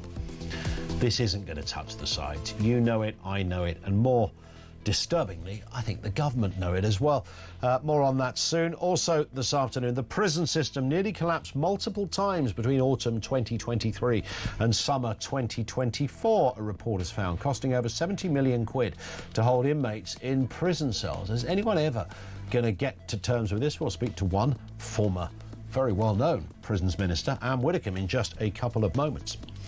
And we continue to pay tribute to outspoken radio icon and all-round broadcasting god James Whale, our good friend, of course, and colleague here at Talk, and probably a good friend of many of you listening to. James, of course, lost his battle, his long, courageous battle with terminal cancer yesterday at the age of 74. Right now, it's 3:05. Just before we get back into things, it is my duty to bring you the voice of doom. This is the mystery voice with a political angle to it. So you're looking, essentially, for a politician, past or present. This is the voice. I certainly have things to say. Who is that? Can we hear it one more time? I certainly have things to say. These are some of the guesses. Douglas Clifton Brown. Douglas Clifton Brown? No. Michael Heseltine. It is not Howard Marks. Harold Wilson, Francis Pym, no. Ben Habib, no. John Knott, Geoffrey Archer, Norman Tebbit, Roger Scruton. It is not any of those. In fact, we haven't got a correct answer. Didn't think we would do. It's too darn difficult, to be honest. But it will return tomorrow for day 8 at around about 2:45. Stand by for that. Now, the prison system almost fell apart several times over the course of a year. This is between late 2023 and mid-2024, according to a new report. Dame Anne Owers says the problem has been going on for nearly 20 years and warns bosses need to stop just reacting and to start planning properly. The crisis has cost over 70 million quid. This often is because prisoners are held in police cells, and building new jails is now nearly twice as expensive at over £10 billion. Will they ever get this right? Let's speak with Anne Widdecombe, Reform UK spokesperson, former Minister of State for Prisons as well, back in the mid-90s. Anne, good afternoon to you. Good afternoon to you. I mean, when you were in your office back then in the 90s, I mean, there was never a dull day as Prisons Minister, of course, and, you know, file after file and, you know, for your eyes only bits of paper coming across the desk at a rapid rate of knots. It's not meant to be an easy job. You know, it's a challenging job and you have to keep on top of it. But was it ever like this?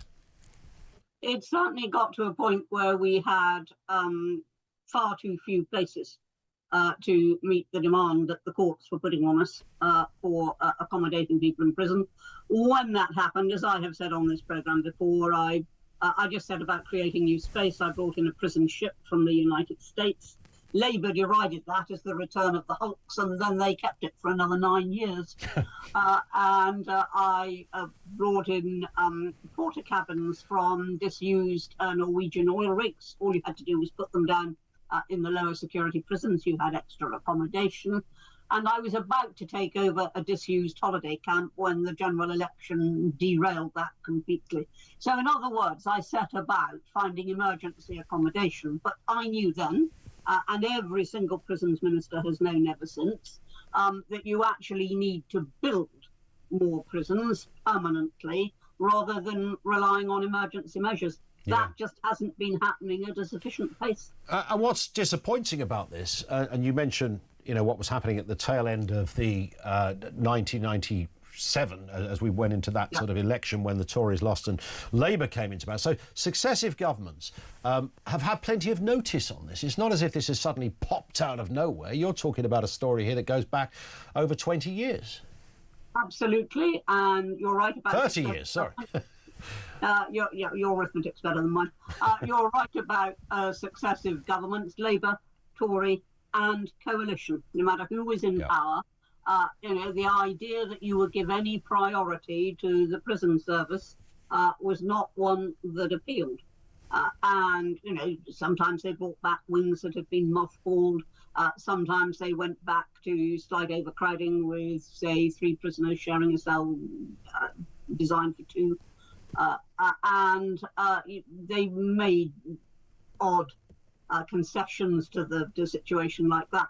But nobody's really got to grips with this and said, right, we need X number of new prison places, and then we probably need some more on top of that, because you can never accurately forecast the prison population. Yeah. And it seems that, no matter how many times it's said, I can remember years ago when I was working at the BBC going to Maidstone Prison, your old ground. I'm sure you visited there yourself as the local MP in that area. And the governor telling me at the time, oh, this prison won't be here in 20 years' time. They'll have rebuilt it and be completely different. And of course, it's still there, Victorian as ever. And whilst its architecture, I'm sure, is impressive and possibly even award-winning, it's absolutely decrepit. Well, how many times did they say exactly the same about Dartmoor Prison? Yeah. It was always being scheduled for closure. No, I visited Dartmoor. I mean, Maidstone actually wasn't too bad. I visited Dartmoor, and, there was water, condensation pouring down the walls. It was in such an appalling state. Yeah. And yet, it took decades, not years, but decades to finally get rid of it. But you mentioned Maidstone, and the governor of Maidstone told me early in the Blair years that in order to cope with the overcrowding, what they had done was to decide that a percentage of prisoners had to go to open prison. So instead of it being the usual system of you assess the prisoner individually whether this person was fit for open prison or not, no, you had to send a certain percentage to open prison in order to create space in the closed prisons. What that did, of course, was extremely deleterious to the quality of open prisons, because they were taking people who should never have been there. Yeah, and there's a strict criteria, of course, that would send you to an open prison. Well, they used to be. They used to be, yes. Well, now you just get released, it seems. So they even cut out the open prison bit. In terms of building a prison, I mean, yeah, of course it's going to take a bit of time, but it's not beyond the wit of mankind to build a big building with multiple cells in it and big fat padlocks. No, I mean, there's always an issue about where exactly you're going to do it. The local population never welcomes a prison, but then when you propose to close it, they don't welcome that either, because actually it's a contribution to the local economy. But nobody's very keen to start with. I always point out that the safest place to be is right next to a prison, because if somebody gets out, he keeps going. He doesn't hang around. So it's very safe to be there. Yeah. But no, I mean, that aside, the issue of where you site these prisons. And sometimes you get round it simply by demolishing an old one and building a new one. That involves a decanting operation, which, when you've got a high prison population, is difficult. But you can do all manner of things, and no, it's not beyond the wit of man, as you've asked. Reform seem to have a policy of, have I got this right, super prisons? Well, Vanessa Frake, who is an ex-prison governor who has recently joined Reform, her view is that there should be what has been for years now called a supermax. And the proposition was around in my time. And it was that you build a very high security prison, you put all your worst prisoners in there. And that is called the supermax. But the line that we took at the time was we'd invested huge amounts of money in bringing up to scratch the high security prisons. The category A's, as we call them, where you have all manner of extra security, dogs and everything else. And we took the line that we had invested so much in that we didn't want to move to the supermax. I suspect, I don't know this, but I suspect that you would get the same line from this government. You mentioned Vanessa Frake. We have Vanessa on the show many times. She comes on to talk about these kind of issues. She has slightly put the cat among the pigeons, though, for many people, talking yesterday about how some trans women could be held in female jails. That seems to be a little at odds with the kind of spirit of reform and possibly things that even the leadership of reform have said previously on this. What's your take on trans women, i.e. men, being held in female jails? Right, let me try and sort this one out for you, Ian. First of all, reform policy is that we will not routinely house trans women prisoners in women's jails. However, they'll have to stay in men's jails if that was the sex they were born into. However, we would acknowledge, and I think this is what Vanessa had in mind, we would acknowledge that there is a very small portion of trans people who have gone through the whole works. They've had the surgery, they've had the drugs, they have developed ostensibly at any rate, you can't do much about inside, but ostensibly outside a woman's body, they look like women. They may have lived as women for, 9, 10, 11 years. And we would acknowledge that if you put somebody like that, who looks like a woman, into a male prison, that person would be in extreme danger of serious sexual assault. There's no doubt about it. And so we would say that in those cases, we would examine the possibility of housing them in a women's prison. There aren't enough of them to make it worth creating a special unit. So it would have to be one or the other, either male or female. I think that's what Vanessa was thinking, and most people would say that's perfectly reasonable. But it wasn't really challenged, was it, by Nigel at the time during that press conference? There wasn't any sort of broader clarification. You've just given a very good clarification, which will satisfy some. Others might still question it. But yesterday, that was a fairly clunky moment, didn't you sense, between leadership and spokesperson? Well, I think it's one of those things that sometimes happen at press conferences where you've got open questions.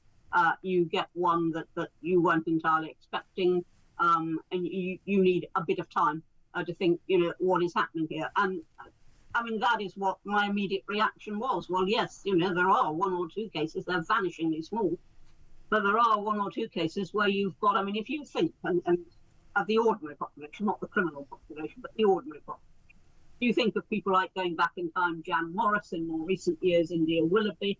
Now, you imagine putting them down in a male prison, and you wouldn't, because they're law-abiding individuals. But just imagine what would happen if you put somebody like that into a male prison. Well, that's a good point. I think, genuinely, I think many people were just surprised that might not have been a discussion that happened before a press conference, given what a kind of hot topic this one is. Yes, I mean, I think, we have always made our position clear that the normal routine will be, and it will be the norm, and, grave exceptions to the norm will be looked at very carefully. The normal routine, as far as reform goes, as far as reform is concerned, is that trans women who were born male, well, obviously if they're trans, born male, still have their bits and pieces, etc. They will not be allowed in women's prisons. They are a danger to women's prisons. OK. I had a message on social media from Neil. He says, lovely to see Anne Widdecombe again. Always the voice of common sense. I thought I would finish, Anne, and I actually thought, do you remember that, we spent the last day, didn't we, in Brussels, in the UK Parliament, as in the EU Parliament, as the UK left, and I remember sitting there with you having a glass of H2O, thinking, I might have even said it to you, are you going to retire now? And you said, I don't think so. I guess that's still not on the horizon. Well, if we were leaving the EU, I'm amazed that it was a glass of only H2O that we would enjoy. I think I was being polite. I think it was a nice glass of red, if I'm perfectly honest. Well, it might even been a glass of champagne. We were so... Indeed. Listen... I'm not retiring, but equally I'm not standing for the Commons again. No. And who want to go back there now? And Anne, I think we just slightly lost Anne's line at that very last point. Thank you, Anne Widdecombe. There she is, Reform UK spokesperson and former Minister of State for Prisons back in the 90s. And, of course, there were some famous cases of her relationship with Michael Howard, the Home Secretary at the time, and handcuffing prisoners who were giving birth. You may remember that. Here's one from... Brad's in Cambridge, who says, this is a massive unforced error by Nigel and Reform. Sex is a binary subject. You're either male or female, and there are no grey areas.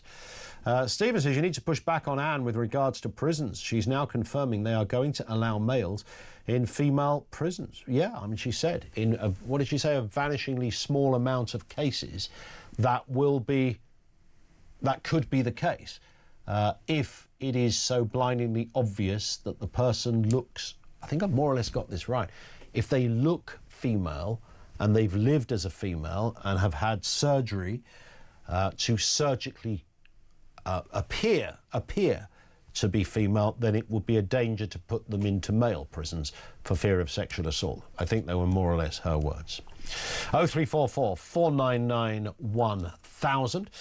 Lines are open. Back to more calls from you in a few moments' time. Coming up on 3:20, this is Talk.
that, it seems to me, that there are these thugs that turn up just when the politics are getting really, really awkward for the government.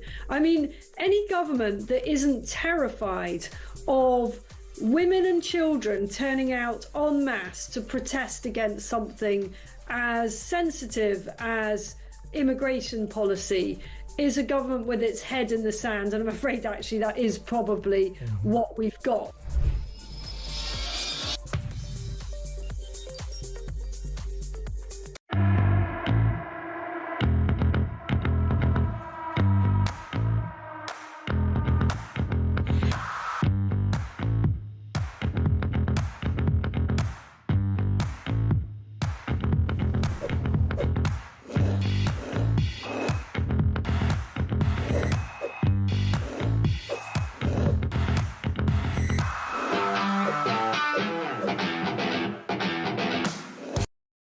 Across the UK, on DAB+, on your smart speaker, on your smart TV, and on your side. This is Talk. This from Rich in Leicester, who says, can someone explain why building new prisons is such a good idea when it's clearly just a sticking plaster if there are more criminals? Why are we not thinking more deeply and building resilience into our societies to stop it at source? That's a cracking point, isn't it? I mean, I was about to say, you know, if you made shoplifting a really serious offence, which it is, and dealt with it accordingly, then maybe you would begin. I think that's the kind of thing that Rich is hinting at. You know, if crime was so morally repugnant and unacceptable at such levels, we don't tolerate any of it, none of even the small stuff. That's we've sort of liberalised society over the last 3 decades in a sort of weird, slightly perverse social experiment, that if we're just sort of kinder across the board, whether it's migration, whether it's criminality, then it'll pay dividends. And of course, no, it doesn't work. The human condition doesn't work like that. If you're kinder, people take the piddle. It's that simple. And they'll do it with shoplifting, bag snatching, theft of mobile phones, cars, you name it, antisocial behaviour. People won't give a hoot if you don't do anything about it. If you make it unacceptable, then eventually you breed a society, in theory, that has needs fewer prison places. I see, but then I'm sure somebody go, no, that doesn't work either. No, but I don't think they've ever tried that. I genuinely don't think they've ever said, right, we are, because you've got to draw the line, haven't you? You've got to find a line of acceptability between. They often say, why don't they make it? What was the example that was once? I don't know. For example, dropping litter, for example. Dropping litter is a £10,000 fine. Right, there you go. So nobody will ever drop litter again. Now, the problems with that are twofold. One, if you make dropping litter a £10,000 fine, what kind of fine do you get for shoplifting or smacking somebody in the chops after a row in the pub? What's that, 50 grand, 100 grand? Is that even doable? The second thing is that a democracy, a free government, isn't supposed to impose those kind of sounds. That's what they do in China and North Korea. We shouldn't have to do that because we allow freedom of responsibility, and we hope the responsibility on balance is one where people come out on the right side of the law. That's the theory. Otherwise we just become a kind of rather bizarre dictatorship. I might take that bit of the dictatorship if it stopped crime. This one comes in from Sue. Will a female prisoner have the right not to share a cell or an open shower with a trans prisoner? If not, that's a blatant infringement and discrimination towards real women. I see a lot of men commenting in favour of trans people. None of their business, says Sue. Yeah, bang on. Julie is in Stoke-on-Trent on this very point. Julie, what have you got for us? Yeah, I was saying the same thing. Now, if you've got a penis still, yeah, send him to a men's jail. But at the end of the day, he tried for how he stood there on that conference yesterday and basically stood there and said, well, I don't know what to do because I don't know how prisons work. I've never worked in one. I thought, what an absolute... Yeah. And on that profound point, Julie disappeared. We don't know where she went. Nobody does. I think her line, she got very excited about that, but I think she was genuinely making a point that this was, as has been mentioned by a few of you, a bit of a clunky moment for reform of all parties. Kemi Badenoch for the Tories is quite unequivocal. No women, no trans women would go into a woman's prison. None of them. And Widdicombe, who I would imagine probably made a bit of a phone call before she chatted to us just to check this one over for clarity, says, well, there might be cases where, somebody has been, they've had the surgery, they've lived as a trans woman forever, they look just like a woman. We know they're not biologically, but they look like a woman. How could you put that person into a male prison? How do you begin to square that particular circle? Let's go to Robert in Hertfordshire. Hello, Robert. How are you doing? Hi, Ian. I've just been doing a little bit of research. The HR, the ECHR was formed the year I was born in 1953. Okay.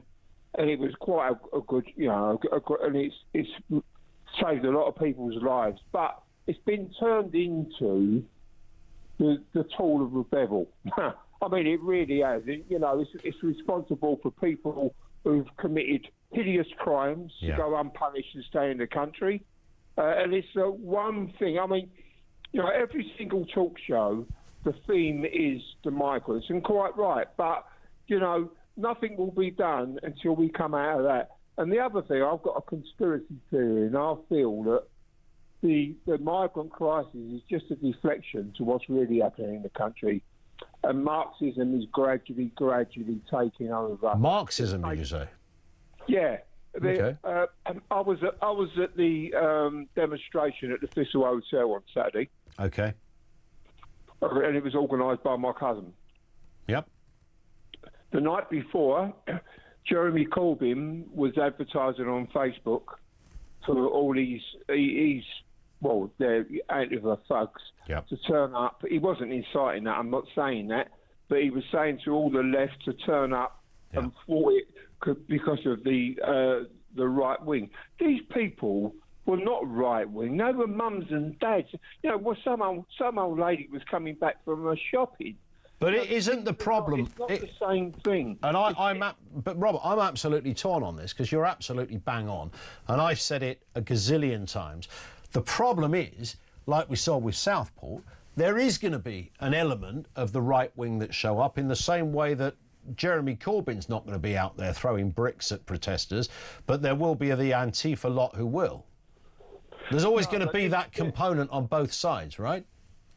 Well, yeah, but not on this particular. No, I'm not suggesting it happens on every single protest, but that is that's the danger you have. So Southport, clearly there were people lobbing bricks at coppers, and they were doing horrible things and setting fire to stuff. No one wants anything to do with those people, but it did spawn a wider debate. It might have been an unconventional catalyst for it, and a very disturbing and horrific one, but it did begin a more animated debate about immigration. That's the bit that Keir Starmer failed to address when writing everybody off as right-wing. No one denies there were some nutters there.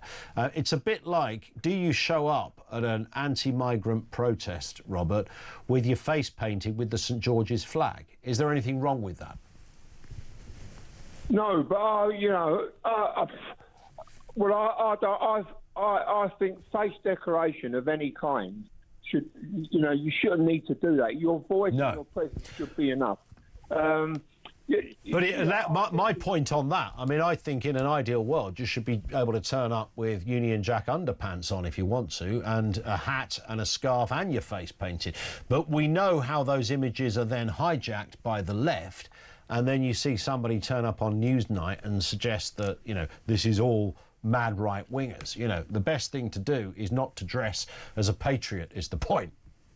No, look, you use your common sense, and you've got plenty of it. These people were wearing masks for a reason. Number one, probably 100%. Half of them are banned. Probably half of them shouldn't even be at the march because they're banned by a court for other offences. Yep. This is why they're covered up. There wasn't one person on our side on Saturday who had a mask on. The worst thing they had was some old girl was wrapped herself in a Union Jack, and that was it. And these people were bussed in. You know, there was only about 80 protesters on the residents' side. Now, these are residents who had had enough. There's two types of protesters against the migrants. There's protesters who don't live anywhere near a migrant hotel, but they've had enough of all the money that's being spent on the hotels. And there's ones who are directly affected. Now, this particular hotel, I used to live in this manor. There was 41 people arrested with 91 charges. 41? Well, from the migrants living in the hotel, 91 charges ranging from theft, mugging, rape, sexual assault, and So hang on, how many migrants in the hotel? There's a couple of hundred, but there was 41 arrests and 91 charges. Not on Saturday. They've made the place. Look, they say it's the. So there's been 91 criminal offences among a couple of hundred migrants. 41 charges. 41 migrants have been charged. Yep. 91 offences. Where is that? I'm bound to ask you, Robert. Where's that info from? Just out of interest. It's been printed. It's been from the locals, and it is gone in print, and it's been said on, even on GB News has said it. They covered it. They covered it really well. So that's broadly speaking, that's 25% of those in that hotel have carried out some kind of crime. Yeah, but what they've done is, I mean, it's not based really on what you're saying. It's between City Road and Old Street. It's full up with social housing, nice people, and they've made the area, it's an no-go area. They can't. The mums can't even take their kids in the park. And that's because they're scared of what might happen to their children. They're scared of assaults of whatever nature. Yes, you name it. And the thing was as well. Next thing you know, there was 3 or 4 coaches of Antifa supporters and representing everything you can think of. Yeah. Free Palestine, and it was being incited by Jeremy Corbyn the night before, and I think that's wrong. I'm not saying he was inciting violence, because he wasn't, but he's behind all that. Okay, listen, I hear you. Robert, I'm going to stop there for no other reason than we've overshot time. Interesting call. Obviously, we can't corroborate specific numbers on arrests in specific places, but it's interesting to hear what anecdotally people are saying. Thank you to Robert. It was a great call in Hertfordshire. 0344 499 1000. We're going to talk to the TalkSport presenter and our friend Jason Cundy in a couple of moments' time with his own tribute to James Whale as well. And later as well in this section, Keith Bishop, James's publicist for many years, who knows more about James Whale than probably anyone else on planet Earth. Keith's with us as well. Keep it here. Just gone 3:30. This is Talk.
across the UK, on DAB+, on your smart speaker, on your smart TV, and on your side. This is Talk. It is Talk. Loads of comment coming through. We'll come back to more of your texts, emails and comment. Email, I always say that, the texts and emails. We don't do emails. Texts and messages in a couple of moments. We have, of course, over the last 24 hours, just over, been paying tribute to our friend, our colleague, James Whale, probably the most outspoken, and I'd say influential man of his genre in the land. James lost his battle, a courageous battle with terminal cancer yesterday, aged 74. He pioneered Britain's late-night shock jock phone-ins, becoming a household name. Millions tuning into his TV programmes, while simultaneously, I think radio was where he, really began the whole thing. And he fronted programmes, of course, for Sky, BBC, TalkSport, and of course here at Talk. He was awarded an MBE in 2024 for his broadcasting and charity work. Let's speak to Jason Cundy, TalkSport presenter, who knew James very well too. Jason, good afternoon to you. Good afternoon, Ian. Do you know what I was thinking when I knew you were coming on? I was back there in our old building at Hatfields. I'd be sitting there with a KFC, waiting to go on after James. You'd be on before at that point. And it was kind of a really distinct era, wasn't it? And James was very sort of central to the whole thing. Good afternoon, Ian. Absolutely. It was. That's over 20 years ago, Ian. God. That's how long ago that was. But you're absolutely right. I'd bump into you, would do the show, and then James, and the three of us would regularly see one another and spend time conversation. We were lucky enough to know the man, and he first came to my real attention was like the late 80s when he had the James Whale radio show. I think it was on ITV. And I've never seen anything like it, and it was really groundbreaking. I think he probably, planted the path in which years later we saw things like The Word come on. I think he was very much a pioneer of that late night shock TV. All sorts of things we'd storm off during some of the shows. He'd have a run with producer and what's going to happen next kind of TV. But as you said earlier, radio was his background, but he really did, cross over into TV, and he'd done that brilliantly as well. But, I was lucky enough to get to know James like you did, and he was a real inspiration to me, actually, because when I first come into broadcasting, I didn't think 20 years later I'd be still at TalkSport, but he saw something in me, and he really took me under his wing, and he felt that there was something in me as a presenter. And he did say to me, "Look, you've potentially got a good career in this. You've got what it takes." And I was kind of flattered the fact that James Whale, someone I'd watched on TV and looked up to, and he was the master. He was a trailblazer. He was the reason we still do what we do, Ian, is because of people like, and probably the very top of the tree, is James Whale. 100%. And we've said this a few times over this show, and I know Kevin O'Sullivan talked about it yesterday, Jason, but we know, you and I worked in this industry for a long time, and, we worked with various producers, and you sit down and you work out what's going to go on the show that night, and are you going to talk about, I don't know, in your case, Chelsea's latest transfer, or, change of manager, or, will they finally manage it next season? All the things you sit and work. James didn't work anything out until he sat down by the microphone, did he? There was nobody could really produce him in that sense. Ash was meant to be a producer and became an accidental co-presenter. Yes, him and Ash, a double act that, go back decades now. They're very good friends. I know Ash will be absolutely devastated. I spoke to Ash many times. We cross over many, at TalkSport. He works down where you guys are at the moment. I see Ash 2 or 3 times a week. James is a one-off. James does what James wanted to do, or how James saw it. But one thing is undeniable, Ian. He was a master of the microphone. He knew what he was doing. He knows how to generate interest, to generate public opinion, how to keep a radio show going. And it's not easy every night coming in trying to do something. You've got to come up with something fresh. You've got to come up with new ideas. James done it effortlessly, absolutely effortlessly. Completely. Yeah. And we all, you've been in the industry longer than I have, Ian, but I guarantee there is the people you look up to. He must be right in amongst the very, very best that we've ever seen. I said trailblazing. He's someone that, I mean, I'm just watching him now, you know, had fun doing it as well. You know, had real fun. And it's 100%. You know, I went to see James. I was with him about 5-6 weeks ago it was. And, you know, I went down and saw Nadine and spent, you know, 2 or 3 hours with James, and he was very poorly. He was really poorly, and he knew it, but he faced it with such courage. He didn't feel sorry for himself, Ian. He didn't want pity. He said to me, he's had a wonderful life. He's done what he wants to do on his terms, and he done it, you know, in the true James Wales style. You know, no BS from James. You knew what you got from him, and totally. He was, you know, he was an inspiration to me in my presenting career, and you know, I loved him as a man. I loved him as a presenter, and we got to know the real James Whale. Yeah, right. We got to know the man and how funny he was, how brave he was in such adversity, Ian, and how he dealt with it. And I've got to say, mate, absolute inspiration. Didn't let it beat him. Yeah. And what was interesting, right to the, I mean, when people say he went on to the bitter end, I mean, James pretty much did. You know, in those the last few weeks, obviously, you spoke with James, I spoke with Joe. He was clearly too ill at that point. But not long before that, he was still coming in here. And you know, he couldn't always do the full show, but he would do a bit of it, and he still had that thing. We're just going to play a little clip here, Jason, which is a bit longer ago than what we're referring to. But at this point, James, you know, knew what was happening to his body. But the way that only James Well can deal with a guest he doesn't like very much. Let's have a look at this. Patrick McGuinness, I have to confess that's the first time I've seen that. So you are a pillock. But you're here in the studio. How many refugees will you take in your house, James? None. Right, so where are they going to go, all these refugees? So don't start on me. You said you have a solution. So what is the solution? Do you support Nigel Farage? I don't have any political persuasion. You don't support Reform UK? But they want to stop the refugees. No, they don't. And you're a political party, are you? Yes. How many MPs have you got? I go knocking on doors. How many MPs do you have? I am a local... Look, you're an anti-white knuckle dragger. I go knocking on doors... Right, out, now. Why is that? Out. No. Come and get him and do it now, quickly. I want you out. I'm not going to be talked to like that. You're talking to me like I'm an idiot. You are an idiot. Go. You're an anti-white knuckle dragger. You are an idiot. You get this guy on my show, you're going to get in trouble. Get him out. You know why... Get him out. They've got off on the wrong foot. Go.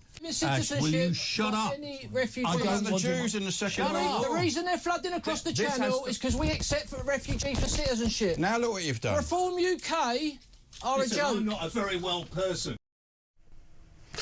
No messing around there, Jason. He was just entertainment. I mean, you know, radio's entertainment, Ian. Correct. You know, that's what we're here to do. Obviously, inform, you know, educate, have a laugh. But ultimately, radio is entertainment, and that is what you got from James Well in bucket loads. Bang on. Jason, great to have you on. We will speak again very soon. Jason Cundy, of course, TalkSport presenter. Back on probably tonight, actually, I'd imagine, at 10 on TalkSport. Let's speak with Keith Bishop. It was James's publicist for many, many years. Afternoon to you, Keith. Ian, how are you? Nice to speak. Yeah, that little clip we played there, which I was crying watching it. It absolutely encapsulates who he was on his radio and broadcasting journey. He was the best man in the world, really, for radio, wasn't he? Really, wasn't he just? I've looked after him for 12, 13 years. Yeah. It's an absolute joy, you know, really, what an amazing guy. Very upset, obviously, yesterday and obviously today, and will stay upset as well for a long while. You know, he's a really great guy. Indeed. What was your sort of takeaway from where it came from, James, is this sort of ability to, you know, everyone likes a controversial moment on their radio show, but James sort of had them. You know, sometimes he'd wind somebody up, but for some reason, I mean, that clip we just showed, there was about sort of 5 weeks on the bounce where he got rid of a guest out the studio for similar... And I kept watching them, I kept thinking, how do these things fall into his lap like this? He was just able to somehow create he kind of just touched all the correct buttons at the right time, all the right notes in the right order, as they say. Do you know, I loved him. I'm old enough to see him on TV like years and years ago. Yeah. And when did his first show, I think it was on Yorkshire TV on a Friday night. He'd throw people out of that. And I worked at the BBC for 18 years myself. So and when I saw people throwing people out of a TV studio, I thought, this is an amazing guy, you know, amazing. And I think he started there. I think he was, you know, can I say the original Simon Cowell? Because he gave lots of people like Charlie Chuck, the comedian, and other people, singers, their chances on TV. That's where it started. That TV show, as I say, I'm old enough to remember it, but it was on, I think it was a Friday night at 10 to 12 or something, 11:50 to 1 o'clock in the morning. I'd go out and have a few drinks and come back and watch the show. I loved it. I absolutely loved it. And I was saying a little earlier when we were knew that we were going to be talking about this, I just simply made the point that there were very few, when you look at all the tributes that have come into James, and of course there have been many, Keith, over the last 24 hours. And this, isn't it? I'd never really thought about this before. The amount of people around him that were either guests that became friends or friends that became guests, whatever. There are very few people that could go from Peter Stringfellow to Tom Tugendhat, Bros to Christopher Biggins, Charlie Mullins to Nigel Farage to Sue Pollard. I mean, the list was so diverse and mad, but the circle was huge. Massive, absolutely massive circle. And I've been really pleased in seeing over the last 24 hours. I love Matt Goss going on and saying what he said as well. It was fabulous. The list is endless, really.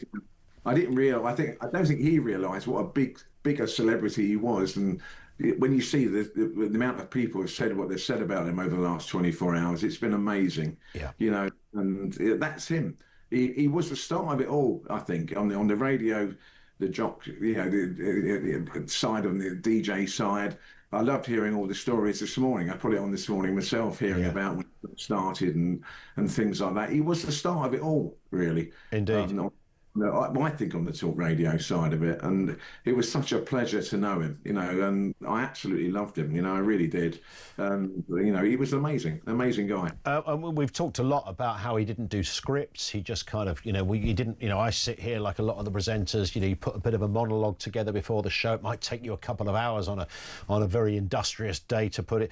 James didn't do any of that. In fact, you just reminded me, I'd forgotten about this, Keith, that after I'd known him for about a year, he said, "Oh, come to one of my favourite restaurants." It was an Italian, you will know it well, in London, and off we went to this place, and he ordered a bottle of wine, and I said, "Well, but you're going on air in, you know, a couple of hours, and I'm going to go on air a couple of hours after you." He said, "Oh, don't worry about that." And he ordered the wine. I think Melinda was there at the time as well. I can't quite remember that, but nonetheless. And he was fine, you know, a few glasses of red. Off we went to the studio. Both of us did a radio show, but he was on before me, so he was. But he wasn't affected by any of that. He just did his own thing. Massively his own thing, and the actual restaurant was Little Italy. That's exactly the one. And I'm a great member of it as well. And we'd meet there on many occasions and whatever, and we'd have a few glasses, maybe a few bottles even, maybe, and enjoy ourselves and whatever. But that's how he was. You know, he'd go in and he'd just start his show, and that was it. You know, he was incredible. And I know I'm saying that a lot there, but I honestly really mean it. He was incredible, really, in what he did. Yeah, and you're going to miss him, Keith, like all of us. Listen, I saw him last Thursday. I went into the hospice to see him, and listen, even then he was making the nurses laugh, and he knew obviously he was going to die. He's known he's going to die in the last 5 years. So you know, he was one of the most bravest people I've ever really met. Last Thursday was extra special. I went in with a friend of mine called Ray Santilli, and we sat there for an hour with him talking about old times and this, that, and the other. He was incredible, absolutely incredible. And I never saw him feel sorry for himself either, Keith. He never moaned, Ian. He never moaned. You know, he always sort of said, "This is what, you know, my lot is, and I've got to deal with it and whatever." But even last Thursday, the nurses were coming in, and he was making them laugh. And I didn't know what to say on some of the, you know, some of the time I thought, well, you know, what do you say when you know the last time you're going to see someone who's been very special in your life, you know? And that's how I felt, you know, really, really upset, really sad. But even he can make a really upset, sad moment feel funny, and we still laughed about we've had in Soho, and there's what you said in Little Italy, and sat there drinking wine, talking about everybody and everything else, you know. And it was an amazing time, you know. And you know, listen, it's a massive loss for me and for everybody. Yeah. And the other thing that I don't think anybody's touched on, is just a final point, Keith. James was a snappy dresser, wasn't he? He always looked good. And he used to say, look, I'm a bald bloke, I'm a tiny bit overweight, you know, I shouldn't look good, but I know that I can rock this jacket he had that thing, to coin a phrase in this industry. He was a fashion icon. That's what I call him. Yeah, absolutely. You know, honestly, he was. He really was. He had the right shirt to go with the right jacket. Correct. You know, incredible. You know, absolutely incredible. Yeah. And when you go back over years in the TV show and everything else, I actually saw that as well. You know, 25 years ago, he was wearing a great shirt, great jacket, and whatever. But even better, fantastic. A big contrast to Ash, who sat next to him all those years, scruffy old git. Yeah, I love Ash as well, by the way. So nothing bad about it. Ash is suffering at the moment as well. Yeah. But they were a dynamic duo, weren't they, really, the two of them together? You know, you can't beat those two.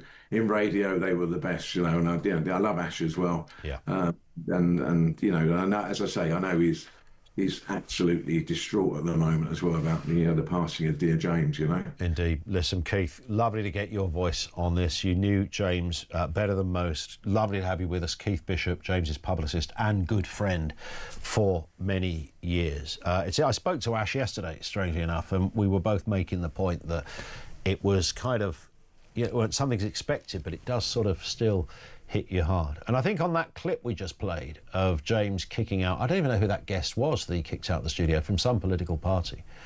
But Ash was just the master at lobbing in those little lines, which in the midst of what seemed to be a pretty escalating argument, Ash just simply says, I think they've got off on the wrong foot.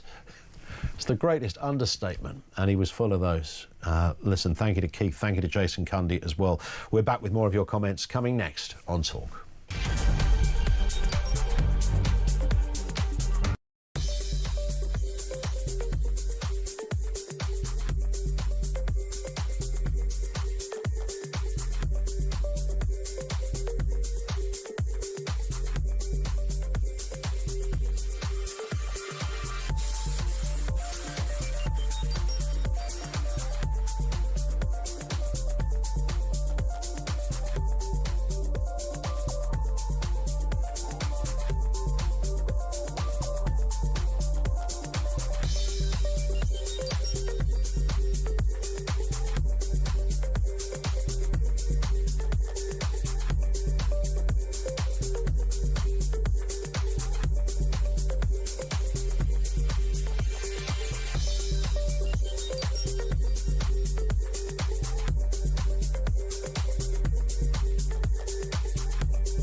He was the nicest guy around. He never had He never stopped to spare anybody time, newcomers like yourself. He was always there to help. Me and him, we used to have a few rows on air sometimes. So he was a great friend. He was a good guy to young people in the industry, because I think he loved the industry as well. So, you know, we have lost a legend.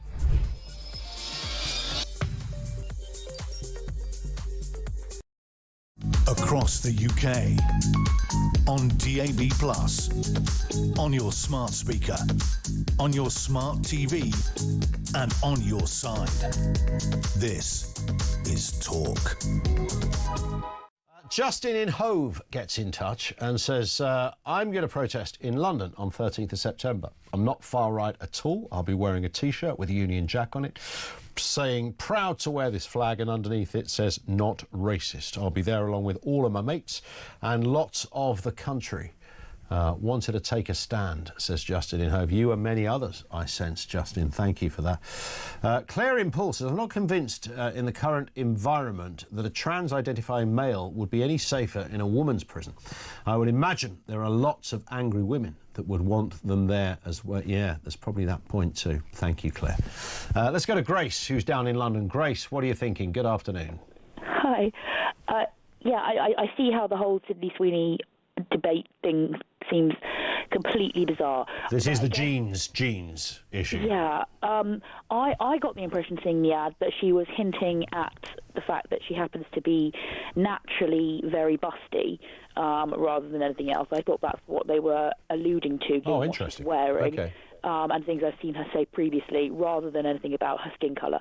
But I think that in the same way that some people look at restrictions the government's making on free speech and then they worry about the slide towards totalitarianism, in the same way some people are looking at this advert with Sydney Sweeney and they are thinking about how at the beginning of Nazism there were things said about genes. And Trump has recently been saying things about how some people have good genes and he doesn't want people coming into the country who've got bad genes. And I think some people are kind of... But you can make a comment on genes. You could say, I don't know, Drogba, the football player's got great genes. He's a black guy. Naomi Campbell's got great genes. Yeah, I guess it's... It doesn't necessarily. I mean, you could have good genes. I mean, whether you're black, white, brown, or anything else, right? You could say they've got good genes, as in they're great. They're superb at what they do. They look great. They sound great. They're athletic, or they're pretty, or appearance. But I still would rather we didn't talk about genes, frankly. I mean, I'm fascinated by biology, and whilst I was studying biology, I came to conclude that there must be a designer, and I thus believe, with my degree now in biomedical sciences, that both science is really fascinating, but also that we're more than our genes. We have deep meaning, and so even if we have rubbish genes, we're equally valuable. And in parts of the world, they are killing almost all babies with Down syndrome in the womb because some people think that an unborn human being with rubbish genes doesn't deserve to live. No, and when you listen, Grace, I've got to stop there because we've hit the clock, but when you frame it in that way, I understand the concern about going down that debate about good genes versus bad genes. But I think like Peter Cardwell, for example, is in here, who's got great genes. Sometimes awful shorts, but on this occasion... It's a fair point. It's a very fair point. How are you? It's nice you can to see have you back. good genes, can't you? I mean, it's possible. When you see somebody who's super talented or super whatever it happens to be, in whatever field, you always think, you can't... You think nobody taught you that. It's just in your genes. It's just in you. It's in your genes. Something genetically, biologically, physically, whatever it happens to be. You're just good at it. Good at it because you've got striking looks, or you've got the ability to kick a ball, or you can mesmerise. You're just demonstrably and objectively attractive. It could be any of those. Yeah, of course it can. It's nothing to do with. I mean, I tick all of those boxes. No, of course, which is fine. Yeah, I don't well, mind. why aren't you a Premier League footballer? That's what I want to know. Indeed. That's what I want to know. That's a good point. What's happening? Lots to discuss, including just migration madness. Yvette Cooper failing 4 times to say if small boat deportations will actually happen this month, and the fact that 8 out of 10 of them have to be stopped to actually break the smuggling